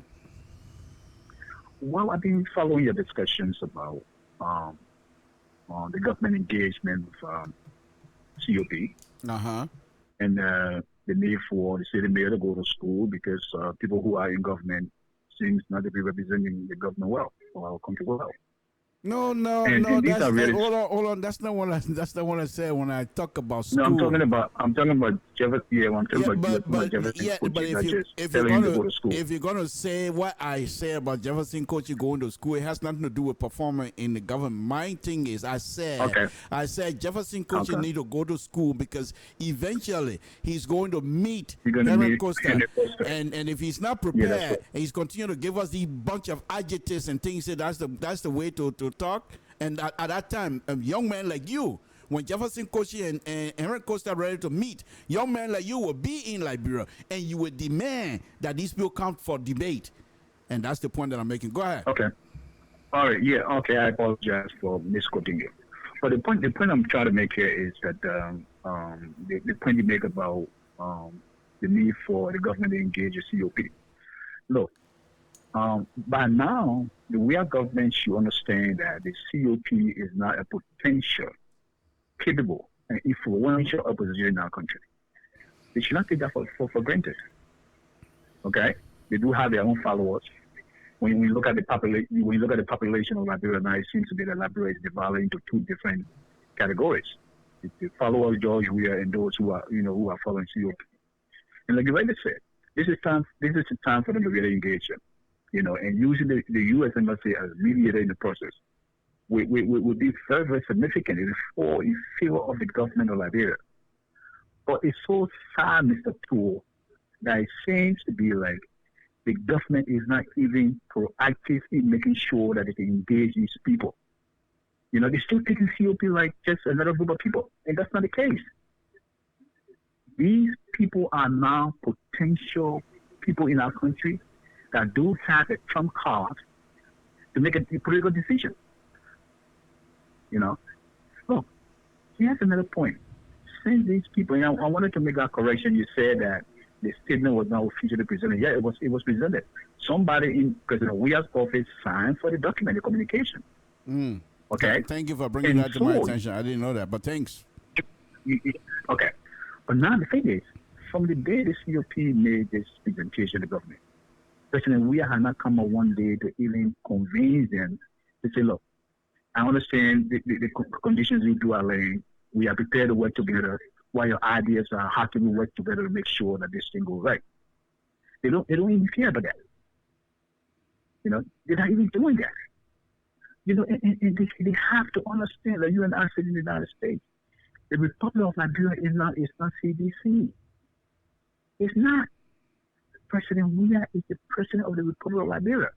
And where there is a problem, he should get involved into it and make sure those who are against his policies or his government are engaged enough so that these differences can be settled. I agree. You must do it. I agree. So these are there are fundamental problems in our country that we all need to talk about. It's not just about George Weah himself. George Weah should understand that he's running a country, not CDC. And the best way that this man can do better in our country is to bring competent people around him. You're talking about trying to go back to help. I mean, I just want to applaud you for that.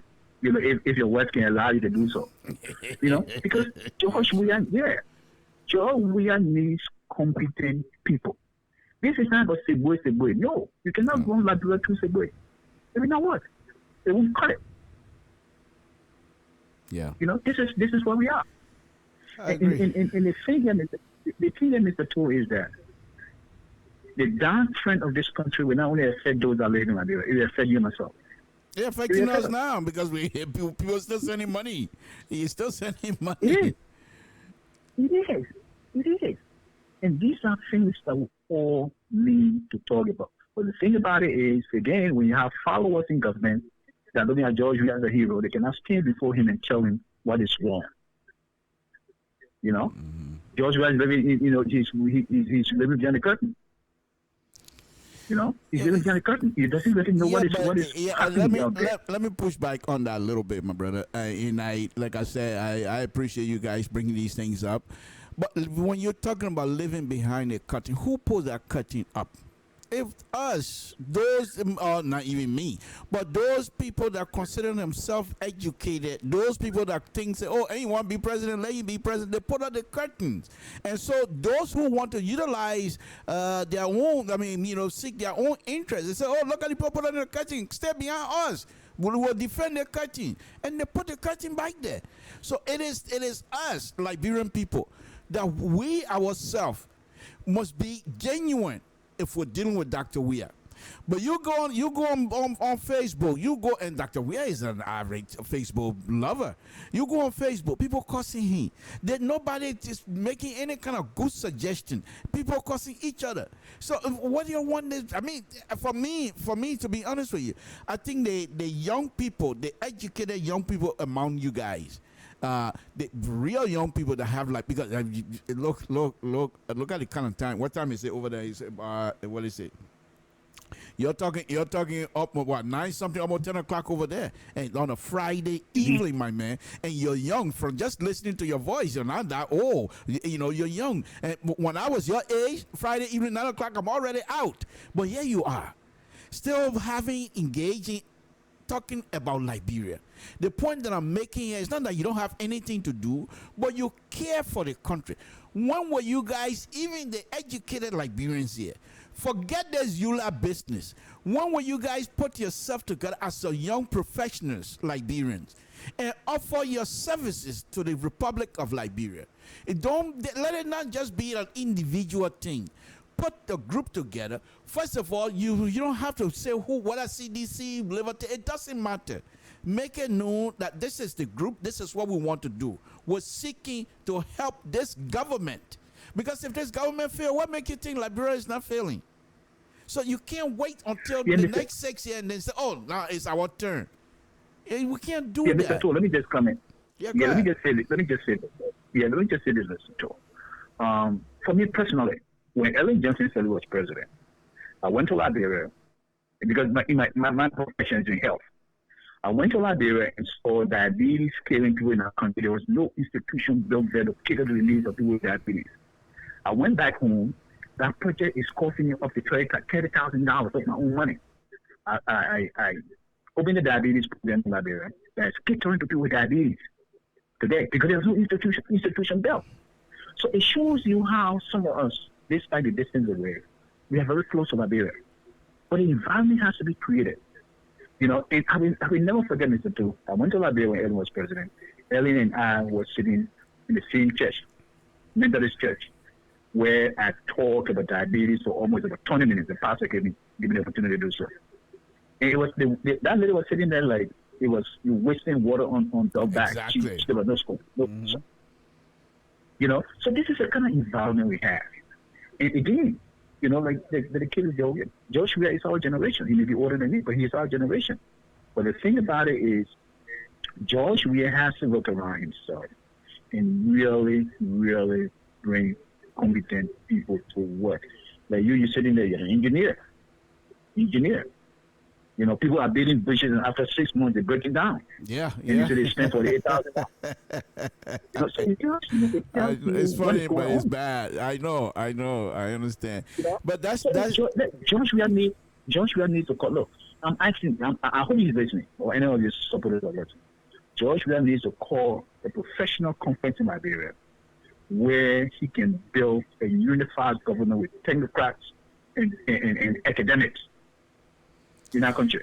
I understand. Because this is where we find ourselves. I understand what you're saying. I want to thank you very much for making these statements. I agree with you.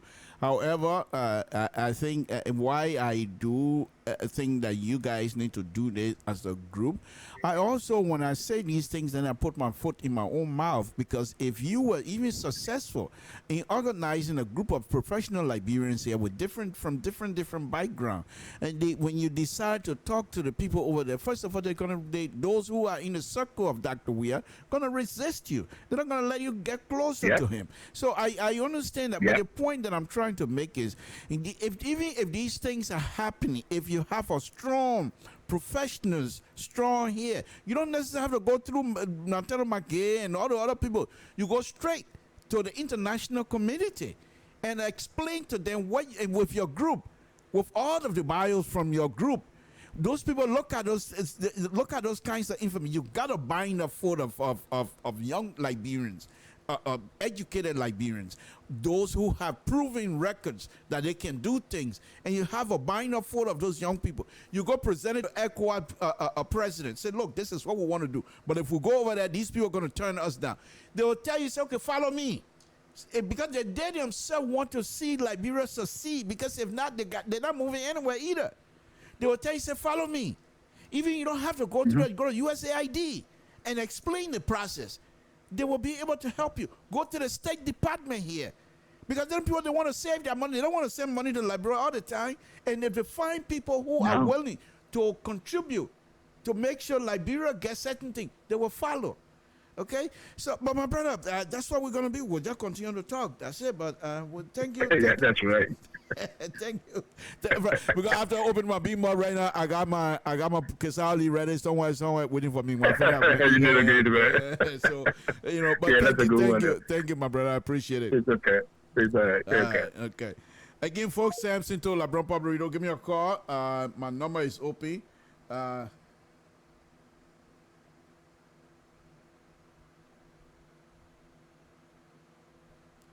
At least give me a call. All the big beast French you're speaking, I don't even know. Yeah, I don't even know you're gonna be PhD soon. Give me a call. I don't even finish high school. You're speaking the BB book. Give me a call so I can hear you. But folks, those of you from Liberia that are listening to me right now, I'm gonna do something exciting. Moga, the people that used to take me to EJ Raw, the people that used to be. At that time, I used to wear bare bottoms, polyester bare bottoms. So when it rained, the polyester soak all the water, and the heels we were wearing those days. What am I doing with 2-inch heels? I'm talking 4-inch platform. Let me just play. I'm not excited. Let me play this here. This is Moga, folks. Moga. Remember me.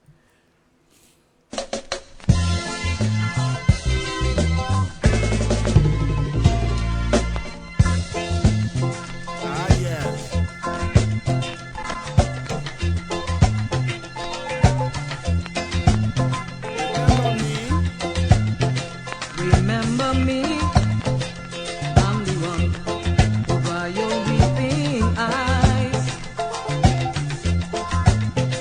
Remember me, I'm the same one who made you laugh when you wanted to cry. And I've been waiting, ooh yeah, girl, you promised to love me.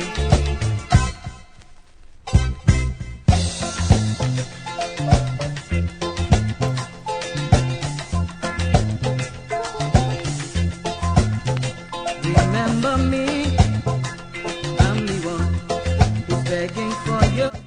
Yes. Remember me. Those days, the EJ Rob. I want to say something, but I want to make sure my wife she's sleeping. But those days in EJ Raw, Samson too on the dance floor. Oh yes, holy. You know what? Enjoying ourselves. EJ Raw. You know when you enter EJ Raw, the other side, on the right hand side, that entrance, the open floor. Oh, with Moga playing. What Samson Toll gonna miss that? Sure. Please. Samson Toll, LIBERIA folks, give me a call if you. Most of you were not even born. what I'm talking about. Yes. Moga. But the young man, Ironside, I think I don't know. I read it up to this point. I don't know his real name. He was in a wheelchair, but he played bass guitar. And at that time, they have a show called Ironside, where the investigator used to be in a wheelchair.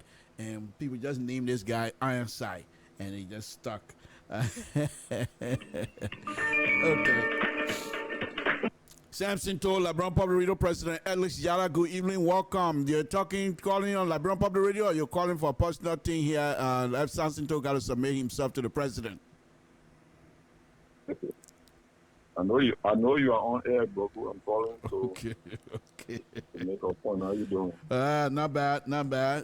Welcome. Soon will be WWDD, PEED, if all the degrees. Why are you piling all the degrees like that? You alone gonna have almost 10 degrees, my man. You gonna share some with me, sir? Begin. I thought you were the same man who was saying that there wasn't pushing you go to school right now to be able to. That one thing about you got to turn something to it wrong. Yeah, and that was a very good recommendation, though. Yeah. It was a very good one. I didn't, you didn't mean to be sarcastic or any way to look into the young man. I think that's a very good proposal. Yeah, but on a serious note, Mr. Toll, I listened to you, and I think you make a very decent, very, very beautiful analysis of the unfolding. In relations to the COP actions and inactions, the Liberian government actions and inaction, and now that the American embassy near Monrovia intervention. You make a very decent analysis. I think you're on point. And the recommendation you made at the end of the analysis It's also worth it. It's also very logical. It's a very clever recommendation. And at this particular movement, currently Liberia does not need a laissez-faire kind of governance. You know, you can the leaders of the country, so specifically the president, cannot sit down and say things will play out by itself, whether it's good or something with potential harm in it for the people. You cannot sit back and make that assumption that things will play out by itself. Right now, Liberia is very robust, a very innovative kind of governance, kind of leadership. We don't need a laissez-faire kind of leadership. So, and this brings me to the point that you said the government now should seize this occasion. I mean, seize the opportunity that the American embassy near Monrovia has created. So, to educate somewhere or other the COP about the importance of the independence of Liberia. They made it clear in the letter. The letter wrote that why it is true is everybody's citizen responsibility or the citizen constitutional right to assemble, to protest, petition the government. She just according to her own opinion here, the family is not right. Because it's not misplaced. Even though I do not really agree with her when she described the protest to be misplaced, because I don't know what yardstick that is provided to Liberians to determine when and where and how to protest. But again, on the overall, the betterment of the country, and to also respect, to have a reflection on where the country came from, using the Independence Day. I think her opinion or her advice to COP was very good. Why the show I don't agree with the word, most of the things she said in the letter, but I think what I pick up on that letter is, look, you can have your protest, but just give the government a chance, let they celebrate with the citizens, the Independence Day. And on the other hand, the rumors we are hearing that the government is putting together a very healthy amount of money to spend on that Independence Day. I don't really support that either. But again, Independence Day, July 26th, it's a traditional process. This is something that's been in the vanguard for over 100 and some years, so we have to respect that. So, yeah, she gave a very good opinion. And now, like you said, I just admire the way you analyze the whole thing. The COP, it was a representation of Dillon and Costa. They were very smart, to take the bait. Because the thing here is, you arguing that the government is not doing well. The government is not treating the people well. The government is not proceeding well. And at the end of the day, when you and the government start doing holding and pulling, are the same people you will run to, are the same people you will call, and the same people you go to say, look, these guys are trying to violate our rights here, or they're trying to do X, Y, and Z, and these are the people that will speak out. So when they advise you, obviously, especially when the advice does not cause any harm to you, you've got the advice the wrong way. It's like, a child who was, crying already, he cry, hey, I was tired, he wants to stop crying, but at least somebody will just pass around and say, look, my man, go relax, tomorrow morning I'll buy you chocolate. You put just shut up tomorrow. And you go ask them, why you stop crying for? Oh, it's a told me to stop crying, you buy me chocolate, something like that. And I just trying to give a kind of a common, scenario. So that's how it looks like. So, like you said, the government now should use, I think the government has always been very proactive, being innovative, being engaging instead of partisan and laissez-faireism, because at this point, we don't need laissez-fairing or laissez-faire kind of a laissez-faire kind of governance, because it will not do the country well. We can't sit by and say, what, let it go run around and that. Those kind of leadership, it doesn't help you, because it will creep and when it choke you, nothing else you can do. And you start regretting, but if I knew, I would have nipped this in the bud ever since before even it comes to it and get to this stage. And nipping something in the bud, that does not mean that you're going to destroy it. So that does not mean that you're against it. Sometimes, like what you said, negotiating and engaging, listening to the other side, convincing them why you think you're doing certain things. Or listening to them and say, okay, how do you think I can do it this way? That's the way you make something before it even explode out of something bigger. Right. So your analysis to me is very decent, and I hope the president is listening.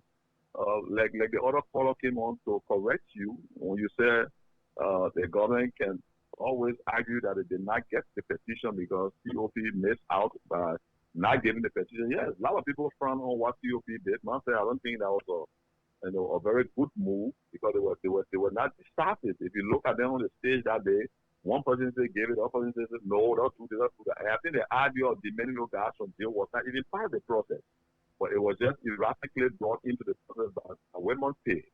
And Costa wanted to be, kind of, to me, my own analysis, I thought he wanted to be, in concordance with his colleagues because he just wanted to see them, to see them that they are in unison here. But Costa said, let's get in the protest anyway. Let's get in the petition. We can hear it clearly for people. Sending up the flatbed truck.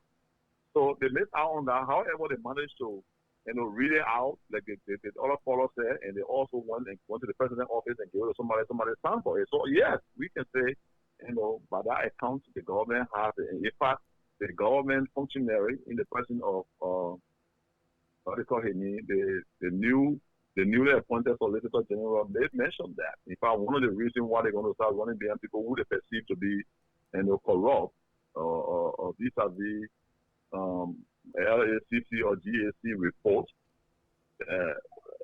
going back to 10 years, and somebody challenged him and asked him, why would you talk about 10 years when we talk about statute of limitation? He said, oh no, in law, or according to law, once the very moment the information is brought to your table, that's when it starts working. That's when you start counting. Right. So whether you have 50 years ago, when somebody brought your attention today, you start counting today. So statute of limitation will not be used in a particular process. Right. So when they generally ask me, say, look, the COP told us that there's too much corruption, too much GSC reports. We need to go in the report and bring it for the vote.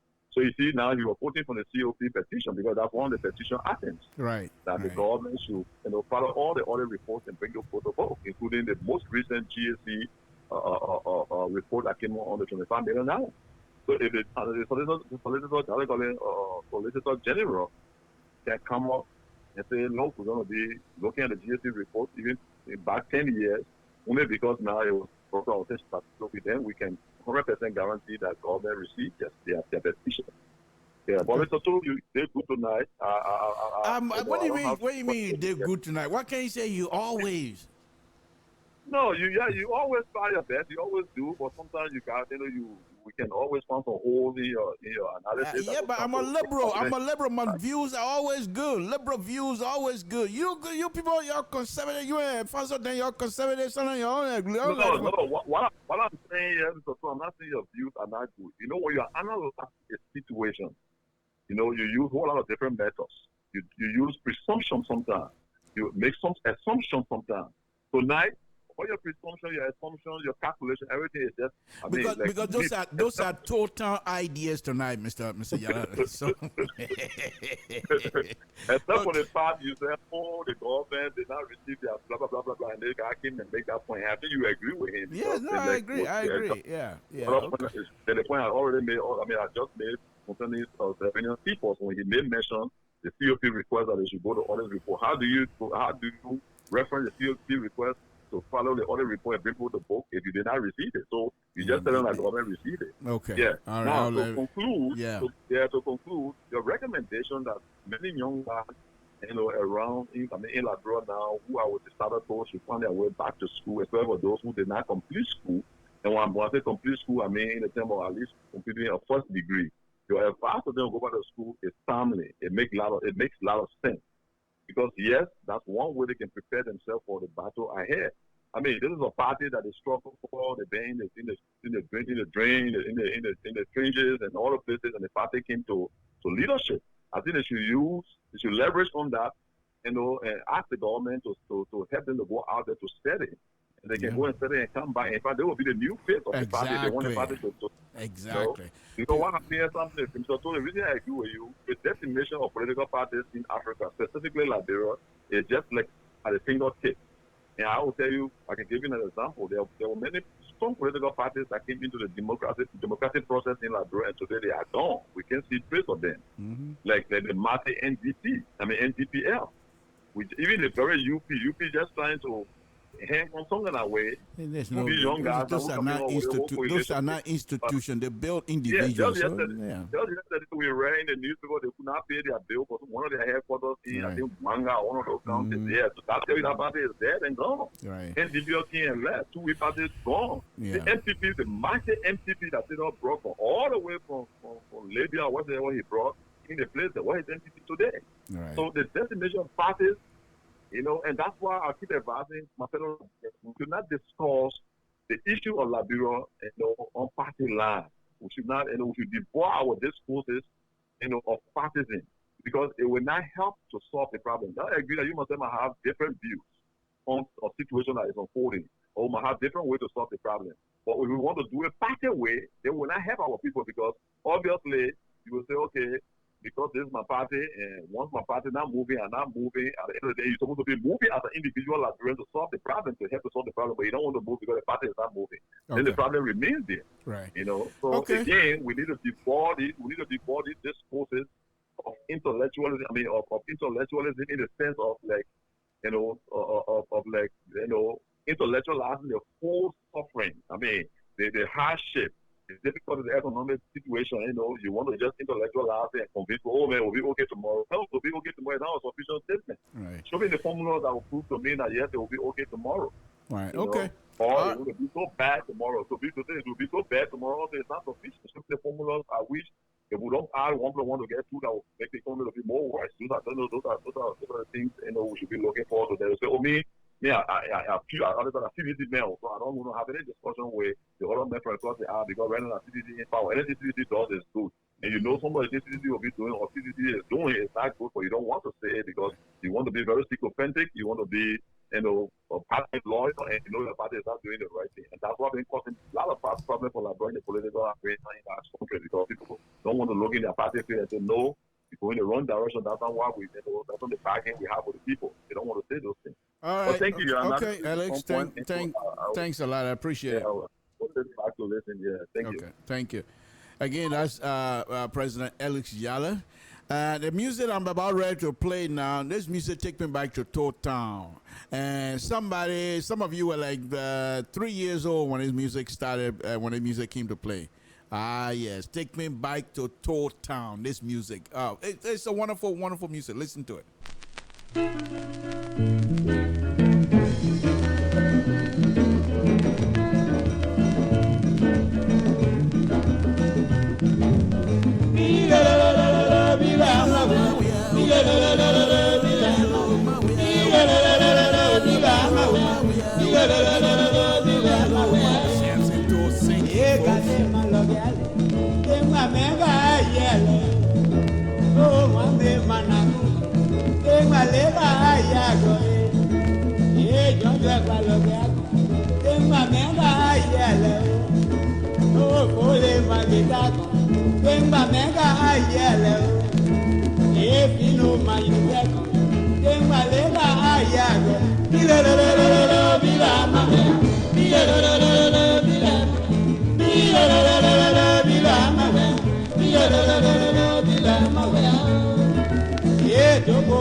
Yes, folks. Samson too. I'm all over this place again tonight, folks. This is the music back in Totem. This is the day. Let me just give you the Totem day on a regular day.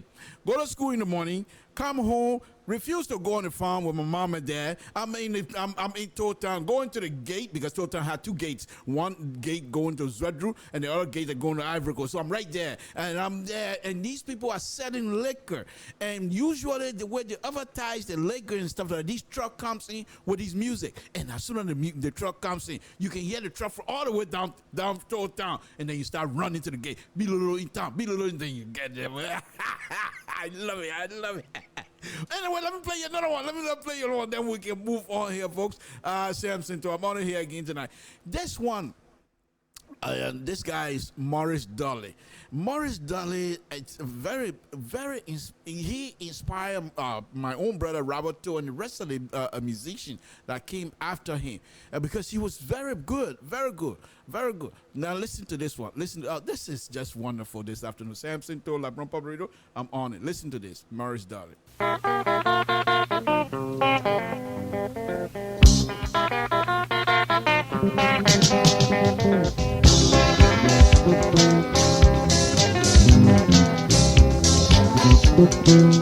Yeah, mama musu, kaime, mama hawa, kaime, mama patu, kaime, mama bino, kaime, mama musu kila, kaime musu, mama hawa kila, kaime hawa, ime bobi, kaime bobi, yeah, mama musu, mi ala kunila la noche. Minana sana, samuta wokena wazapea matuma yana, miamekona kwa apiya, wanana nina, yemekona kwa apiya, wanana kuwekwa, ye mama musu, kaime, kaime, kaime, kaime, kaime, kaime, kaime, kaime, kaime, ye mama musu, ye mama pasu. Yeah, mama, I've been to Kenya. The women I know, man, it can be no fire. Me and mama, kaime, kaime, mama, kaime, kaime, mama, kaime, mama, musu, kaime, musu.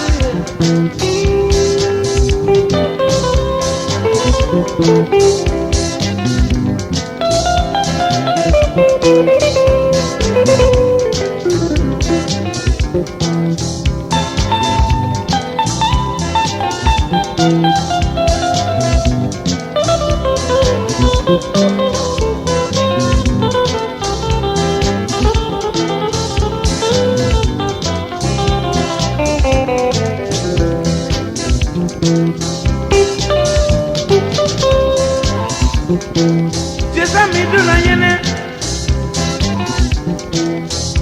Moi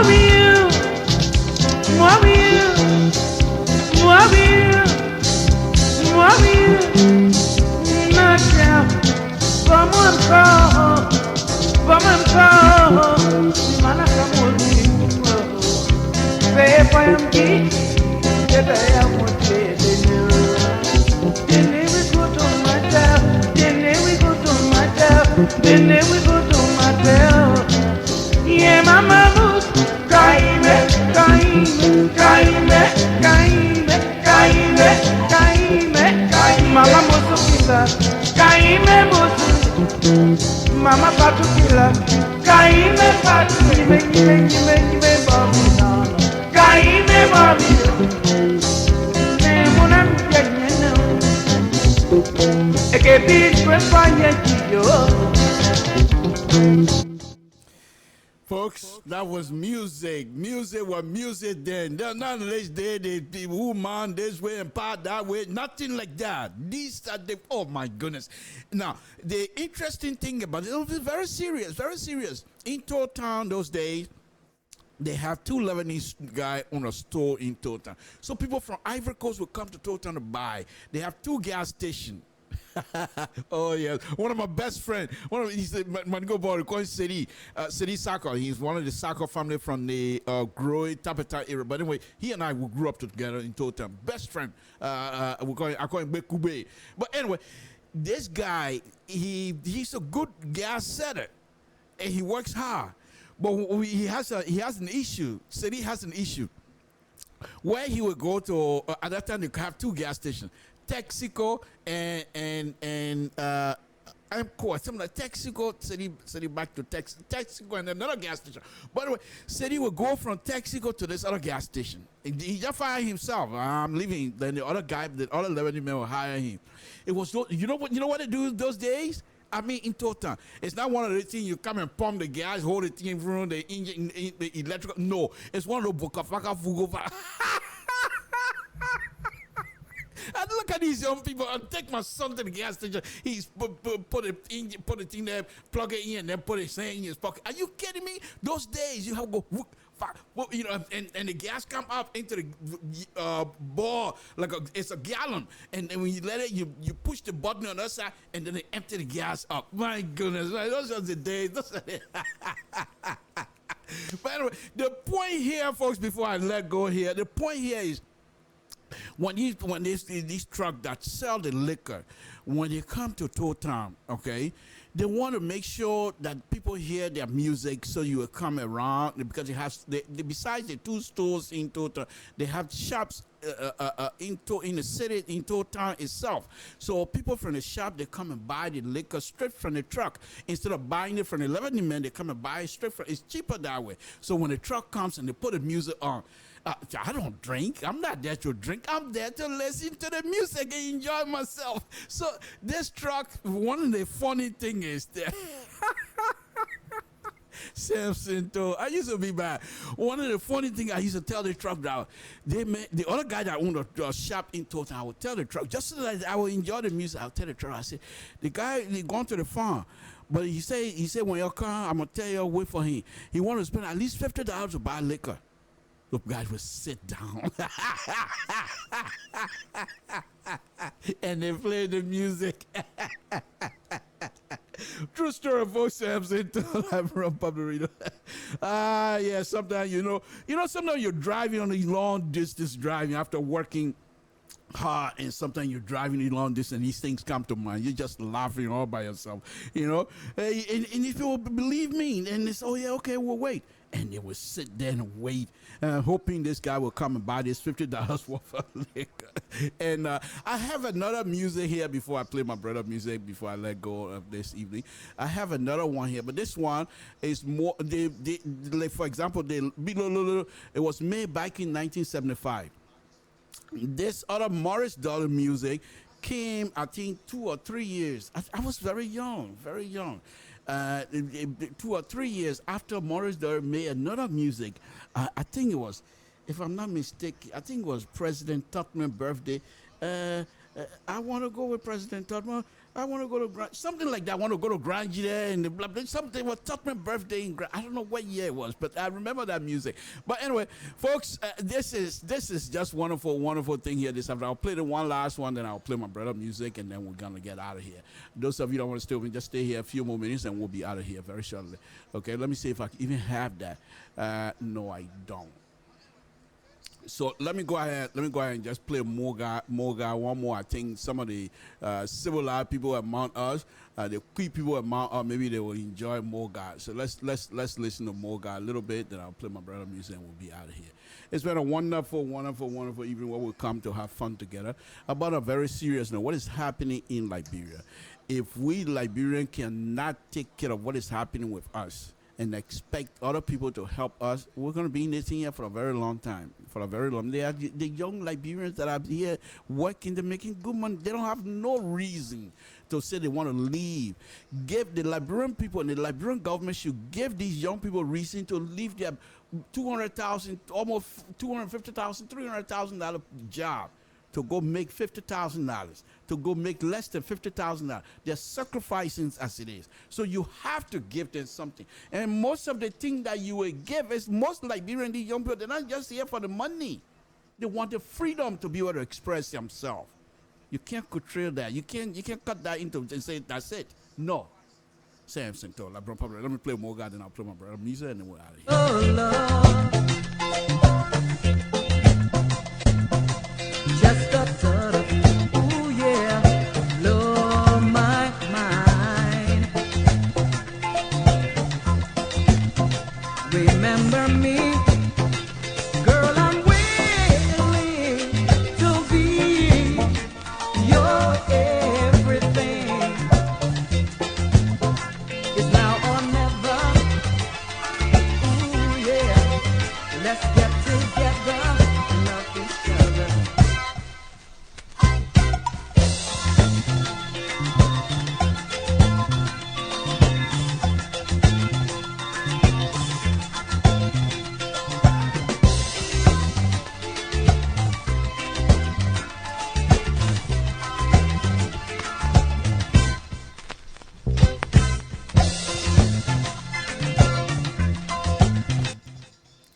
Okay, folks, let me go back to my own brother, Mr. Toll, Robert Toll, that is. He's going to be giving me Mike to borrow. Here's my Mike to borrow shirt, even though it says Youngstown State University on here. But who cares? That's the school that at the total school I went to, so who cares? And they gave me my degree, my Pambato degree. I got red shirt out of it, I borrowed. Samson told LeBron Public. So let me go now until before I close this program this afternoon. Let me play my brother music again. Just a tribute to my own brother here, Mr. Toll, who passed and was still hurting. You know, his kids. I saw, you know, the funny thing about this whole family business here.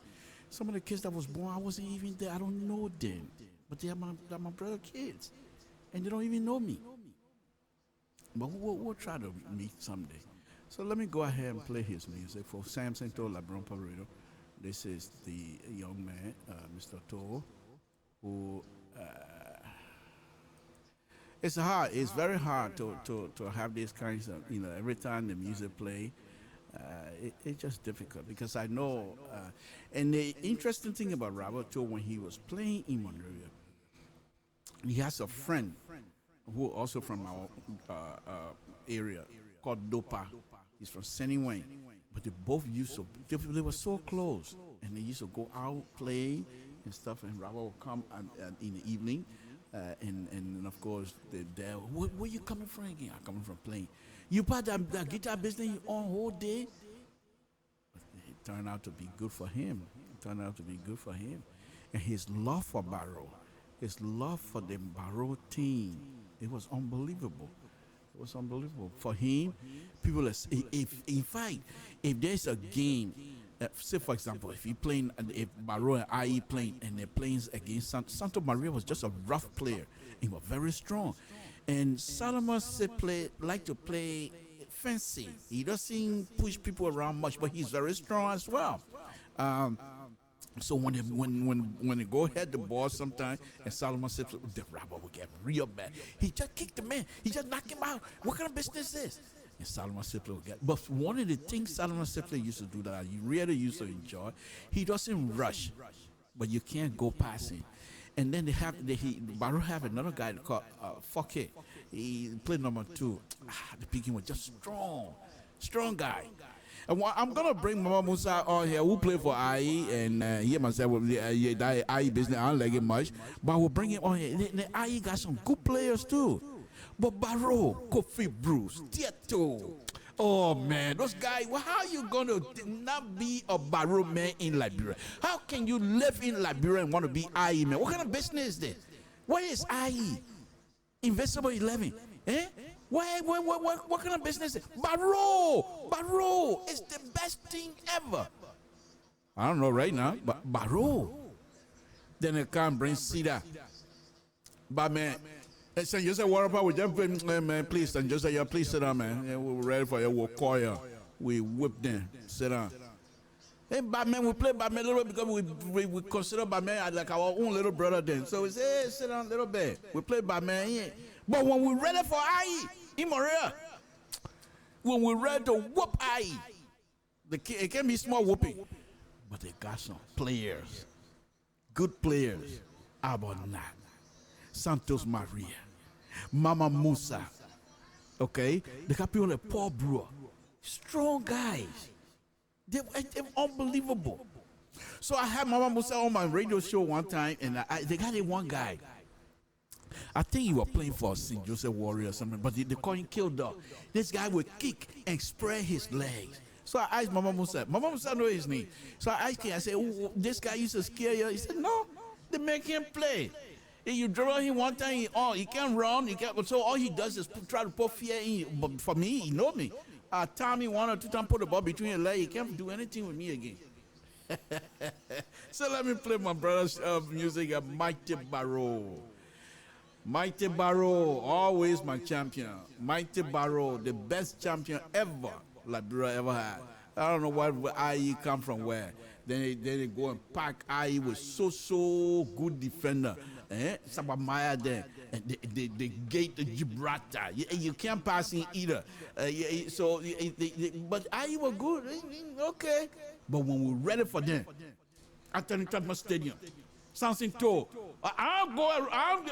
You know what? Wow. Let me just say this here, folks. Think about it. Liberia. I used to be around the field. I used to go around the field. So on the other side, way between the market building and the place to make gin, Golden Gin area, they got a pipe. I used to go. People could have died. I used to go under that pipe, inside that pipe, and we powder in it, and then come out. And once you get in the field, they will not let you go back in the pipe. Then you stay. Also, not climb the wall, and they have these flag poles. You jump on them, and you drop. Why those things hurt you? What are you gonna do?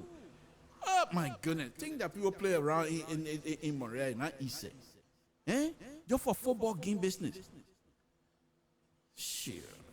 By the way, let me listen to my own brother. Babito, we miss you. We miss you. Samson told LeBron Pablo, let's listen to Roberto as he tried to praise Mighty Barrow.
Mighty Barrow.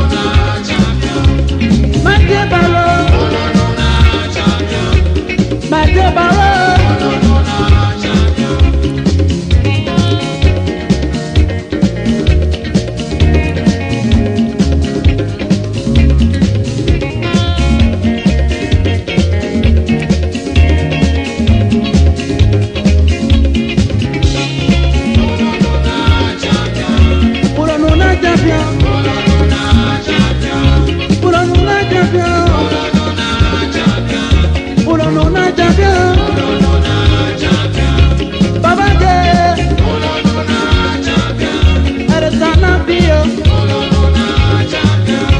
Brother Pico.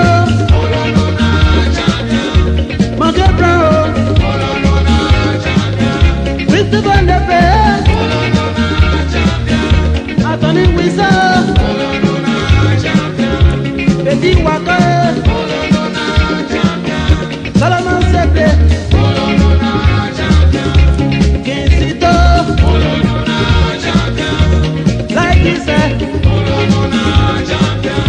Matthew Brown. Coco Rao. Grand champion. Bate Baron Nuna champion. Oro Nuna champion. Roddy Robert.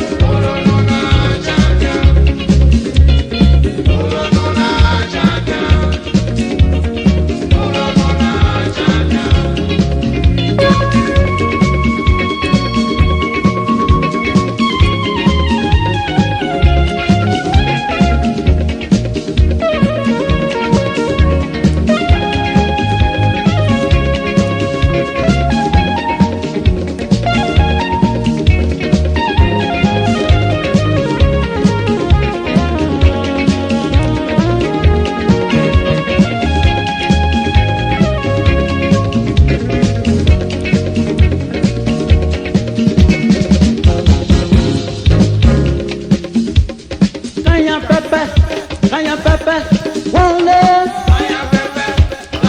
Kaya Pepe, one day. Just like Johnson, one day. When he photo, when he photo, when he photo, Kaya Pepe, yeah, Mama, one day. Look back then, yo.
I want it.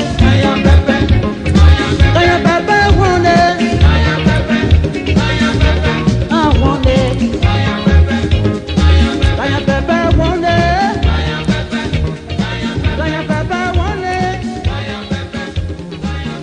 Don't do bad, Kaya Pepe.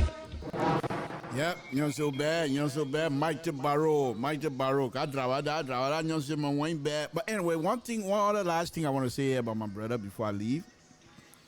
One of the things that he used to do, and there's a lot of people from Town that perhaps are watching or perhaps will remember this. People used to tie his hands behind his bike and throw him in the water and he would swim. True story. This guy was just gifted in all areas. I mean, it was unbelievable. He was the first person in the whole, in the whole of the town that could flip, running and flip over. And it was just difficult for anybody to try. So that's who he was. That was my brother. But folks, Samson told LeBron Pop Radio. It's a wonderful, wonderful thing. I thought I wasn't gonna wear this thing yet, but anyway, it's a one. Let me put it aside. I'm done with Youngstown State. Why am I wearing that stuff? I just put that stuff for Barrow Color, that's all. But anyway, folks, Samson told LeBron Public it's been a wonderful evening. We want to thank all of you again. Tomorrow around 11 o'clock, turn into Mr. Soul Show, where he will be talking about the plight of these young people in Morocco. I'm not too sure why Mr. Soul has not even called to even talk about this here. I thought he was going to call. But anyway, tune into his show tomorrow, where he will be able to talk about the issues these young people are facing in Morocco. And hopefully those of you that have contact with the government, please tune in and understand what these children are going through, and if there's anything the government can do to help them. I think the young people themselves will appreciate it.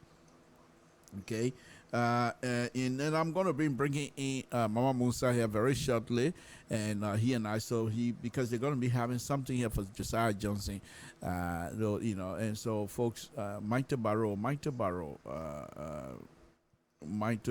they're one of the best football team ever. Better than what you coming wear yellow for? You think that bumblebees business we on here for? You think we here to pick honey? No, you wear red.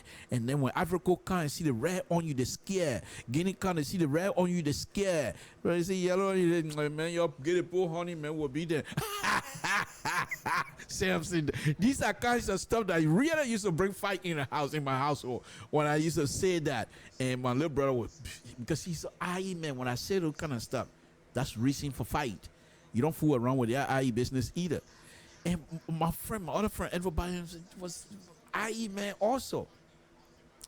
And people, I mean, the way it was split out in the town, it was unbelievable with IE and Barrow business. You can't play with it. But we thought we were better. Barrow was the best team. But who cares? Anyway, but one of the things too is those days, those soccer players really helped to maintain peace in our country, to be honest with you. Now that I'm older, I can see why it was important for people to have this soccer game business going. Anyway, folks, Samson told LeBron Public Radio, it's been a wonderful evening. We say thank you very much. Please tune in for Mr. Soul Show tomorrow. I might be coming back here again tomorrow to do, if I still, maybe some family member will say, no, they don't want you to go through that. So I'll talk to other brothers, and they think if necessary, I'll come back here to pay more tribute. If not, we'll just leave it as that, because I'm not the only brother. We got other brothers who might not be comfortable talking about these kinds of stuff. So anyway, thank you very much, Samson to LeBron Public Radio. We say good night to all of you.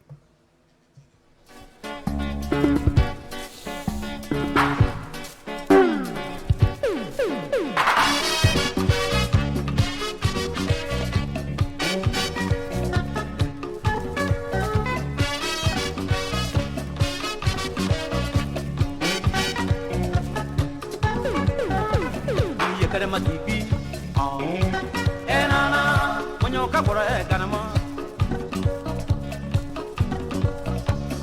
Yekare matipi, enana, sono sere kanama.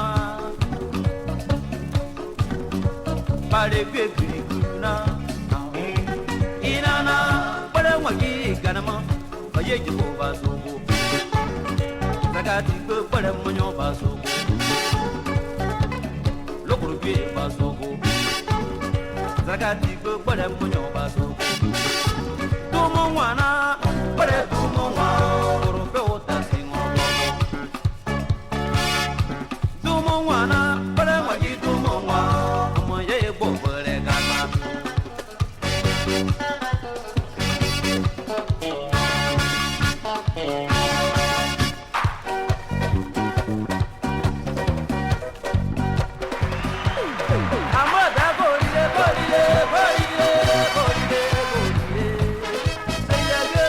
Come on.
berio.